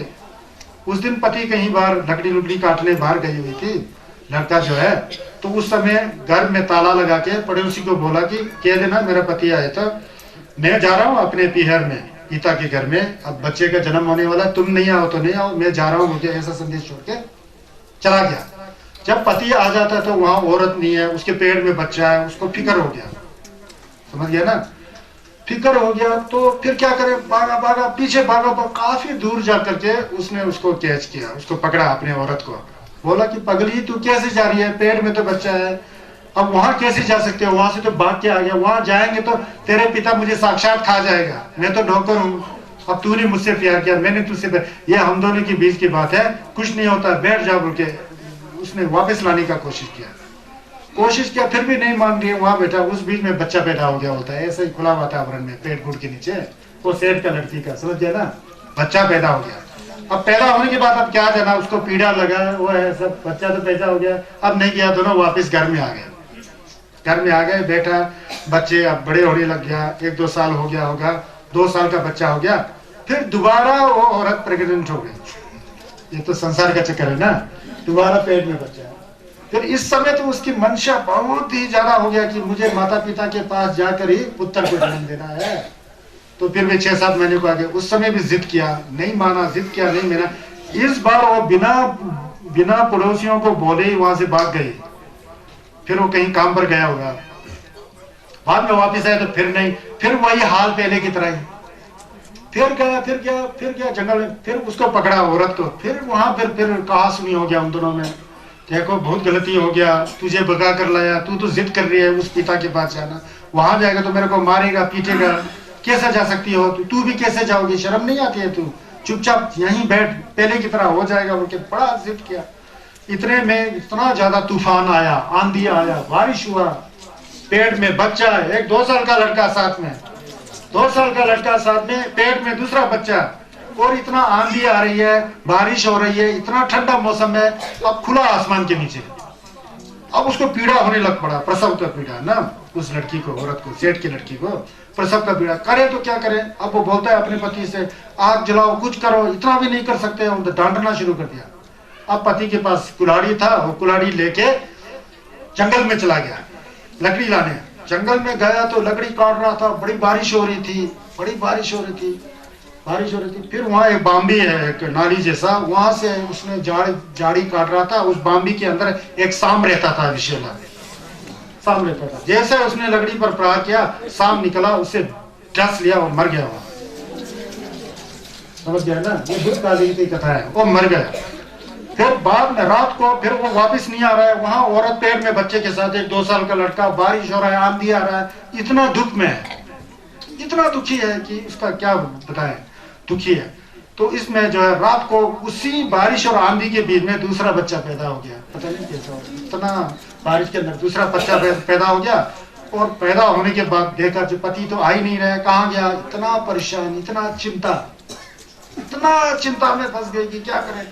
सुबह हो गया, प्रभात हो गया, अब उसने छोटा सा अभी नया जन्मा लड़का को हाथ में लिया और एक 2 साल को ऐसा लिया, यहाँ चिल्ला रही है जय मैं करके ना, छोटी बच्ची, एक दूसरा भी रो रहा है, भूखा प्यासा, बारिश में, आंधी में, तूफान में। अब पति को ढूंढने के लिए जाता है, चलो तेरे पापा को ढूंढते हैं बोल के, बड़ा वाला लड़का को हाथ लेके आगे जाता है। थोड़ी देर आगे गया तो उसका शरीर नीला पड़ा हुआ है, मरा हुआ है, सामने काट लिया ना, मरा हुआ, इतना दुखी हुआ, पति नहीं रहा। अंतिम संस्कार करने के लिए ना आग, ना माचिस, ना कुछ भी नहीं, कुछ भी है ही नहीं है। अब उसको पिता और माता का याद आ रहा है, उस तरफ जाना है, फिर क्या करना, कुछ किया, बहुत सोच विचार किया, कुछ भी नहीं, आग जलाने के लिए चीज नहीं, कुछ भी नहीं, ऐसा ही वहां घास फूस पत्ती से ढक करके अपने पति का रो होता है ना, शव होता है ना, डेड बॉडी होता है, उसको वैसे ही छोड़ के 2 बच्चों को लेकर आगे चली गई, रोते रोते आगे चली गई। अब उसने सोचा कि अब मेरा पति तो है नहीं है, एक तो छोटा बच्चा है नया जन्मा हुआ, एक तो 2 साल का लड़का है, अब घर में जाए तो क्या करना, नहीं जाना है, अब पिता के घर में जाना है बोल के उस तरफ चली गई, समझ गए ना, उस तरफ चली गई। और श्रावस्ती और उसके बीच में जहाँ ये लोग रहते थे, एक नदी बहती थी, उसका नाम है अचरवती कुछ नदी, कुछ ऐसा है, वहां नदी पड़ता था। अब आंधी आया, तूफान आया, पानी लबालब बुरा हुआ है, नदी का सतर ऊंचा था, और उसको पार किए बिना श्रावस्ती पहुंचते नहीं था नैयत में, उसको पार करना जरूरी था। अब वो दोनों बच्चों को लेकर जाने की कोशिश किया, पानी यहाँ तक आ गया तो बच्चे डूबने का डर नहीं जा सकता था, उसमें बड़ा पानी था। फिर उसने दिमाग लगाया, हाँ उठा, ऐसा उठा करके एक को ले सकता हूँ, ऐसा करके। फिर उसने कैसा किया, उसने सोचा कि पहले जो है बड़े को, छोटे को ले जाता हूँ, फिर बाद में बड़े को ले जाऊंगा। छोटे नया जन्मा को ऐसा उठा करके पानी से पार ले जाती है, बड़ा मुश्किल से पार पहुंचा, पार एक झाड़ी के नीचे रखता है, झाड़ी होता है ना, झाड़ी के नीचे रख दिया और लाल जैसा कपड़ा होगा उससे ढक के रख दिया। और दूसरा बच्चे को लेने के लिए नदी से वार आ रही थी, तो अचानक उसका दृष्टि छोटे लड़के जहाँ पहुंचा था उस तरफ गया, देखा तो आसमान में एक बाज उड़ रहा है, बाज ए बोलते ना हम लोग, ईगल या कोई बाज को क्या बोलते है ना, कुछ उड़ रहा था। फिर उसको आए हुए तो बच्चे को उठा के ले जाएगा, फिर उस बाज को भगाने के लिए चिल्लाया, बोल के चिल्लाया। वार वाला लड़के ने सोचा माता बुला रहा है, वो वार वाला लड़का नदी में आ गया, डूब कर मर गया, समझ गया। पार वाले को बाज उड़ा कर ले गया, और वह दूंगा जी क्या सो, यह है वितक्वा, अनित्य है ना यह। अब ना पति ना दोनों बच्चे कुछ भी नहीं, अब वो तो पागल हो गए जी, होश आवास उड़ गया, पति का निधन, दोनों बच्चों का निधन, सब खत्म। अब अकेला अकेली है, पागल जैसी हो गई, छाती पीट रहे हैं, हाय रे मेरे पति, हाय रे मेरे बच्चे। अब रोए भी तो क्या रोए, हंसे भी तो क्या, उसका कुछ ठिकाना ही नहीं है, उसका दिमाग खराब हो गया। अब नदी से पार अब जा रही थी, वहां हर कुछ बग रही थी, मुंह से क्या बग रहे कुछ पता ही नहीं लगता है, आधा सुनाई देता आधा नहीं सुनाई देता, छाती पीट रहा है, कभी हंस रही है, कभी कंकर पत्थर तोड़ करके अपने ऊपर फेंक रहा है, पागल हो गया बिल्कुल, दिमाग जो है इतना दुखित हो गया। फिर आगे जाकर के कई लोगों ने बोला तेरे को क्या हो गया, क्या है?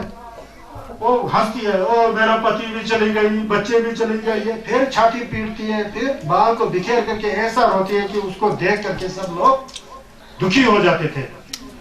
आप यही के पास पहुंचने वाले थे, वहां से कुछ लोगों ने बताया कि तू कहाँ जा रही है, क्या है, तेरे को क्या हुआ?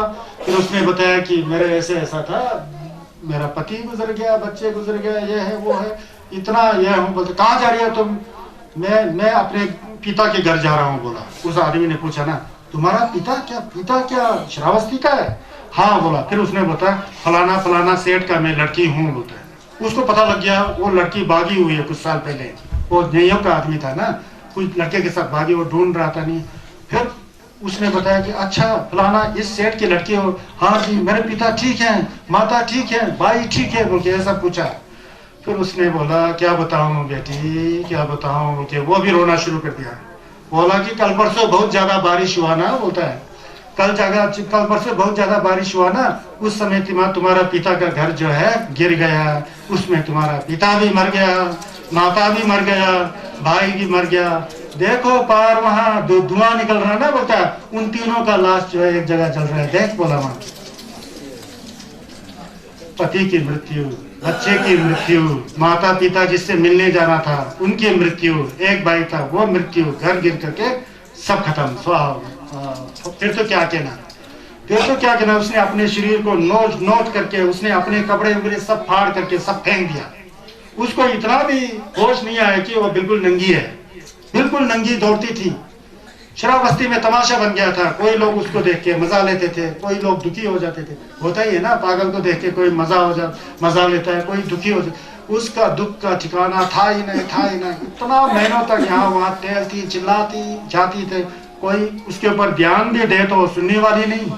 फिर लोग मजा ले रहे हैं, कोई ऐसा इतना दुखी, बिल्कुल नंगा होकर के, नंगी होकर के दौड़ती थी, तुगल आकर ना, दुख आकर के। फिर एक दिन ऐसा संयोग किया कि जहां भगवान जेतावन महाविहार में उपदेश दे रहे थे, श्रावस्ती नगर से बाहर आकर के जेतावन महाविहार के अंदर घुस गए हो, घुस करके संजय चुमनिंदे के सामने आ गए। समझ गए? संजय चुमनिंदे के सामने आ गए, शरीर में कपड़ा नहीं, कुछ भी नहीं है, वो संजय के सामने लेट करके पूरा नंगी है ऐसा करके। संजय को देख करके उसमें थोड़ा थोड़ा होश आना शुरू हो गया, फिर कुंगाओ जो आनंद जी थे ना, उन्होंने अपना एक चीवर को उसके ऊपर ढकने पर उसका आंख ढक गया। फिर वहां पर संजय चुमनिंदे ने कहा, बेटी ये जो संसार है ना, ये संसार जो है दुख का सागर है, तू क्यों घबरा रही है? अभी तू जिंदा है ना, तुम्हारा भी जिंदगी जो है निश्चित नहीं है। ये सब कुछ जो दुनिया में जो जिसका उदय होता है वो एक दिन उसका व्यय होने ही है। उदय व्यय का तो ये चक्कर है, तेरे बाप और तेरे पूर्व जन्म में कुछ गलत काम किया होगा, उसके फलस्वरूप ये सब बीत रहा है। लेकिन तुझे याद होना चाहिए कि तू बहुत बहुत पूर्व जन्म में महाकश्यप बुद्ध जी की बहन भी हो, बोलता है। उसके अंदर भी एक संस्कार था। उस संसार को बुद्ध ने देखा तो उस संस्कार के ऊपर उन्होंने अनित्यता के ऊपर बड़ा भारी प्रवचन दे करके धीरे धीरे उसका मन के अंदर सुधार हो गया। फिर वो सही सलामत होकर के संजय चुमनिंदे का गेलोंगमा के अंदर आ गए। और संजय चुमनिंदे की जो आंसू थी ना, महाप्रजापति गौतमी गेलोंगमा थी ना, उनके पास जा करके भिक्षुनी का प्रवर्ज्य लिया, तंबा लिया, फिर शमथा किया। विपස්සना करते करते वो परिपक्व हो गई, अब हो रही थी। फिर एक दिन वो बाहर जा करके एक लोटे बुम्बा होता ना, क्या गड़ा जैसा, कोई डगरी जैसा होता है ना, वहां पर बाहर जाके वो पैर धो रही थी। पैर धोते समय क्या दिखता, वहां उनको ज्ञान हुआ। पैर धोते समय जो पानी जो गिर के जाता है ना, कुछ पानी आगे जाकर सूख रहा था, कुछ पानी नजदीक आकर सूख रहा था, पानी बार बार डालते समय तो पानी सूख जाता है ना धरती में, उनको पता लगा कि संसार में कुछ लोग कुछ दूर जाके मरते हैं, कुछ लोग कुछ नजदीक आके मरते हैं, कुछ लोग बहुत ही नजदीकी में मरते हैं। यह तो कुदरत का कानून है, विश्व का विधान है। जब इस संसार में जन्म लिया है तो मरना ही मरना है। जो दुख हमें जो मिल रहा है वो पूर्व जन्म के कर्म का फल है। उस कर्म को उन्होंने पता लगा, सेल्फ के अंदर जितना जिम्बा था, दर्जिन था, सब छूट गया। और ये जो है पट्टाचार बोल के नाम से प्रसिद्ध हुआ। पट्टाचार इसलिए कहा कि रेचव माँ बोलता है इसको, रेचव माँ बोलते हैं इसको। क्यों है?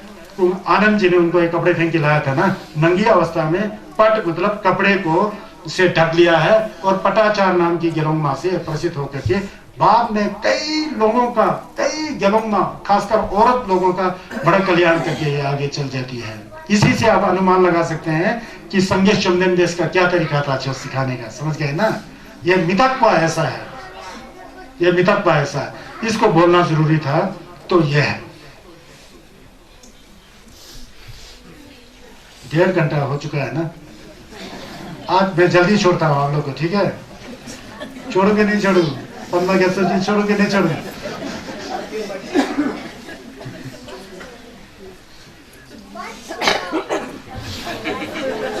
क्या बताए, सबसे बड़ा तीर्थ आपके मन स्वच्छ होना चाहिए। मन स्वच्छ होगा तो आप तीर्थ में पहुंच गया है। समझ गए ना? मन में आप तीर्थ यात्रा जा रहे हो बोलते हैं, फलबो पहुंच गया। छोटे जरूर खर्चा को अच्छा सुन करना चाहिए था। वो जल्दी में वहाँ बहुत अच्छा थर्मस वगैरह, घड़ी वगैरह, रेडियो वगैरह देख लिया ना, एक छा भी एक बार आधा छा करके भाग गया। ये थर्मस कितने का है जी?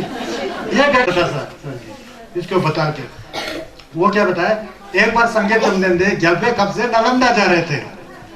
गलबे कब से नालंदा जाते समय 2 ब्राह्मण उनके साथ भिक्षुगण थे ना जी, साथ जा रहे थे, और 2 ब्राह्मण पीछे। ब्राह्मण का नाम सुप्रिय और उसका चेला ब्रह्मदत्त। ये 2 सुप्रिय और ब्रह्मदत्त उनके पीछे। वो इतना गाली दे रहा है संगेश को। संगेश आगे चल रहे हैं लोमा लोग के साथ। ए पाखंडी, ए धोखाधड़ी, धोखा देने वाले, तेरे अंदर ज्ञान कुछ भी नहीं है।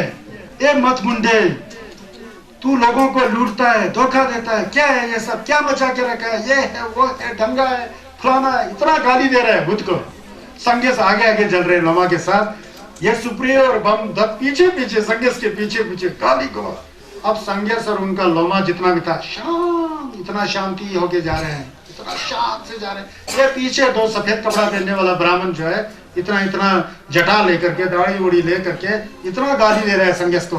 तेने हमारा रोटी को रोक दिया, हमारे को धोखा दिया, हमारा कमाई में अड़ंगा डाला, ये है वो है, तू धोखेबाज है, तू पाखंड है, तू मूर्ख है ना जी, तू लोगों को गुमराह करता है, ये है वो करके बहुत गाली देते जाते हैं। संगेश को क्या फर्क पड़ता है? वो तो ऐसे जा रहे हैं कि जैसे हंसों के झुंड में राजहंस जैसे गुजरता है ना, वैसे जा रहे होते हैं। उनको कुछ असर नहीं। और रास्ते में 5, 6, 7, 8 घंटा गाली देते जा। संगेश को कुछ असर ही नहीं है। रात को कहीं वहां सो रहे थे, वो भी कहीं इस बगल में से, फिर भी बकी रहा है। सारी रात बका। संगेश आराम से सो रहे हैं, उनको डिस्टर्ब भी नहीं होता है, सो रहे हैं। सुबह उठ करके वो लोग कहीं चले गए तो संगेश के चेले लोग कहते हैं, भगवान कल रात को ये तो इतना गाली गलौज कर रहे थे, लेकिन भगवान को तनिक भी कुछ नहीं होता है। कहता है, मेरे शिष्यों, यही तो बुद्ध आचरण है। यही तो संगेश चंदन्य का रास्ता है। जो बकने वाला है बकते रहने दो। अगर वो 1 बके, तुम बकोगे तो वो 4 बकेगा, तुम 8 बकोगे, 16 बकोगे, फिर दोनों एक जैसा हो जाएगा।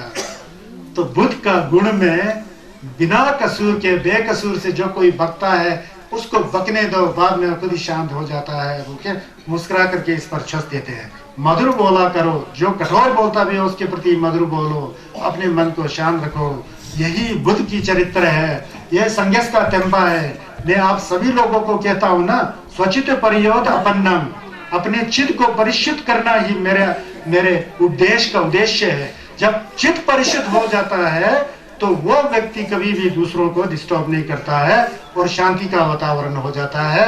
अपने चित्त को परिशुद्ध करना सीखो और गलत बातों की ओर ध्यान दो ही मत बोल के यहाँ पर संगेश चंदन देशी प्रवचन करते हैं। mantra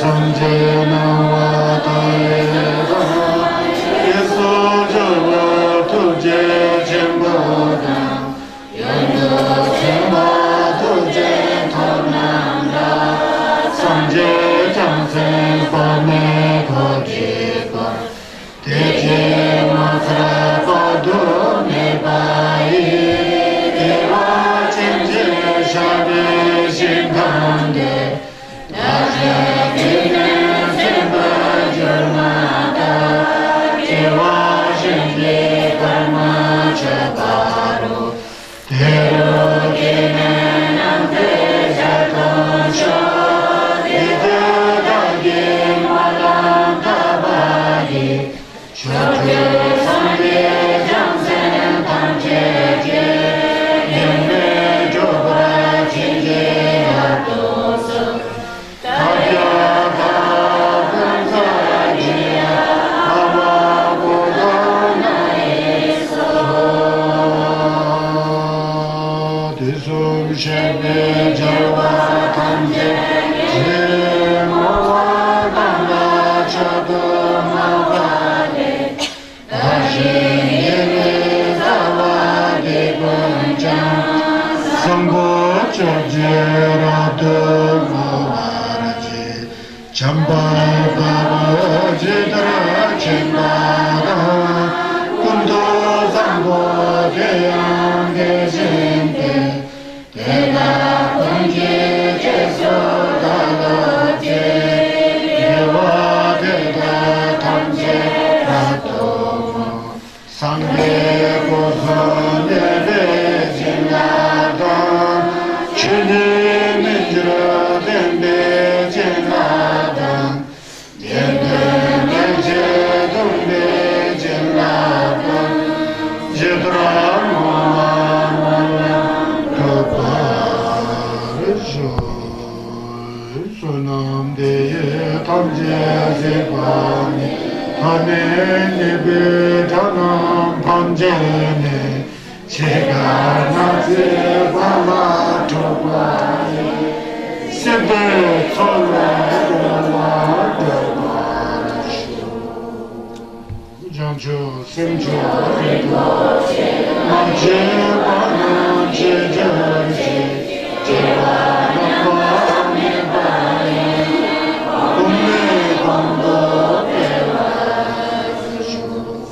Jeva didan tera tamjedu Konjo sunda namya mindraji Konjo sunda gyandu chobadam Konjo sumji jinla chubarasho ये बोला संगे छू गेंदिंग के साथ कभी भी जुदाई ना हो उनके साथ कभी भी अलग ना हो हमेशा साथ साथ कंजूसुं का जिल्लत हमारे साथ हो ये चेवा दीदम थेरप थमजेदु कंजूसुं दा नम्यांग मिब्रलजिन नम्यांग मिडलजिन कभी भी कंजूसुं से ब्राशिल मत करना है वो मतलब अलग नहीं होना है जुदाई नहीं होना चेवा दीदम थेरप थमजेदु कंजूसुं जी जिल्लत जुबादम कंजूसुं का जिल्लत जो है हमारे मन के अंदर आए हम उसको समझे कंजूसुं जुंतु चोपादम बोलते हैं कंजूसुं को हमेशा छोपा बोल से करना चाहिए कंजूसुं जुंतु चोपादम कंजूसुं जी जिल्लत जुब्राशो उस पुण्य से जो है संजय छस गेंदिन का जिल्लत अधिष्ठान आशीर्वाद जो है हमारे साथ निरंतर बनी रहे यही है केवा दिदम सेरप थमचे दु कंजूसुं दा नया मिडल जी कंजूसुं जुंतु चोपादम कंजूसुं जी जिल्लत जुब्राशो मोलम में समझिए ना Nindra nyambo dele chendele nyeme koyan dele shing nyemchen tado dele ba chabne konja sunje tashi shu tomba jite hamso jomba dam temba nyo jindo sawadam tenzen polo shedro jepaye tamba yomen nebe Pashi Shu Kunjo Sumje Dembada Sangje Janjo Semba Tam Jinje Lopshin Suni Yonso Zobe Ngatang Chembo Dang Chuji Wing Nambrada Be Samje Michabe Topje De Dejin Tubra Juruji Ketengi Kunjo Sumje Dembada Sangje Janjo Semba Tam Jinje Lopshin जो भगवान बुद्ध की सत्य वाणी है, अमृत वाणी है, उसको समझ करके मनन करके चिंतन करके उसका जो जिन्नब जो मन में आकर के संज्ञा छह गुरु कुंजो सुमजी देंबा कुंजो देंबा है, संज्ञा सत्य है, धर्म सत्य है, अगर न्यमलन करने वाला सही में न्यमलन करता है वो भी सत्य है। कुंजो सुम देंबा कुंजो सुम संज्ञा दान जंजु सुम थम जी सारे बुद्ध भूतकालिक बुद्ध वर्तमान कालिक बुद्ध भविष्य की बुद्ध संजय उसके साथ बोधिसत्व जंगचुक सिंबा जो भी है, जंगचुक सिंबा है ना, बहुत हम लोगों में भी जंगचुक सिंबा हो सकता है, समझ गया ना। समझे थमझे में बहुत जंगचुक सिंबा शस का ढलन करते हुए सिमचिंग का ढलन करते हो, ऐसा हो सकते हैं। समझे ना जंगचुक सिंबा थम चिची सबके द्वारा जिन्नब आ करके, जिन्नब का मतलब आशीर्वाद हमारे ऊपर आ करके अधिष्ठित हो करके जो समझे तुम सोनी योंसु जोगे बेरे छोक नी सोनम की छोक और ईशे की छोक, सोनम की छोक जो है जो शरीर और वाणी से ज्यादा होता है, दान देना, शील का पालन करना, ये सहनशीलता लाना, प्रयत्नशील होना, और ईशे का छोक जो है शेरब जी परल चिंबा में जो दंता है अनित्यवाद का, सब कुछ मितकवा है, सब कुछ तोंगबानित है, ये सारा संसार जो है माया की तरह है, सपना की तरह है, ये बादल की तरह है, इंद्रधनुष की तरह है, लेकिन ये वास्तव में नहीं है। इसको जान करके जिम्बा से अलग होना इसी की थोड़ है। सुनी हो तो पे माधम जिम्बोदम शुचि विंग नंबर दाग पे भगवान बुद्ध ने जिस सत्य का उन्होंने साक्षात्कार किया है वो साक्षात्कार भी हम में आकर के संजय का जो तोक्सपा है, ज्ञान है, वो हम में आए। माधम शुचि विंग नंबर दाग पे बिल्कुल विशुद्ध होकर के शुचि नंबर दाग पे समझी मिछप्पा जो अचिंतनीय है, हमारे सोच से परे, इंटेलेक्चुअल नहीं है, बियॉन्ड इंटेलेक्चुअल, मतलब खुद भावना करेंगे, अनुभव करेंगे तो खुद के अंदर वो जिल्लब आ जाता है। वो जो है हम में नहीं, सब में नहीं, जगत के सभी प्राणियों में व्याप्त हो करके हम लोग प्रणिधान कर रहे हैं, मलब कर रहे हैं, मोआ कर रहे हैं। समझी मिछा पे तब जी देवते जिंदु डुबरा जूर चे, जैसे पूर्व काल में संगस को हुआ था, जंगजुक सेंपा को हुआ था, न्यमलेम्पा डुप्थो लोग की हुआ था, इसी तरह सभी प्राणियों में भी ये सत्य का प्रादुर्भाव हो। देव जिंदु डुबरा जूर चे, सब कुछ अनित्य है, समझ गया ना। हम लोग रात को सोते हैं, सुबह उठे या ना उठे किसको पता नहीं है, सांस बाहर जाके अंदर लौटे या ना लौटे इसका बात है। तो पुण्य का काम करना है, समझ गए ना। पुण्य का कार्य किया तो शरीर तो छूट जाता है, पुण्य हमारे स्वयं के साथ लग जाता है, तो जीवन जीवांतर तक कंजसुम का झलका होते हुए हमारे चित्त भी बुद्ध की तरह एक दिन पूर्णिमा के चांद की तरह विशुद्ध होकर के खरवा दुंगल की जमसों से डाचे हो जाएगा, मुक्त हो जाएगा। धन्यवाद, कल मिलते हैं।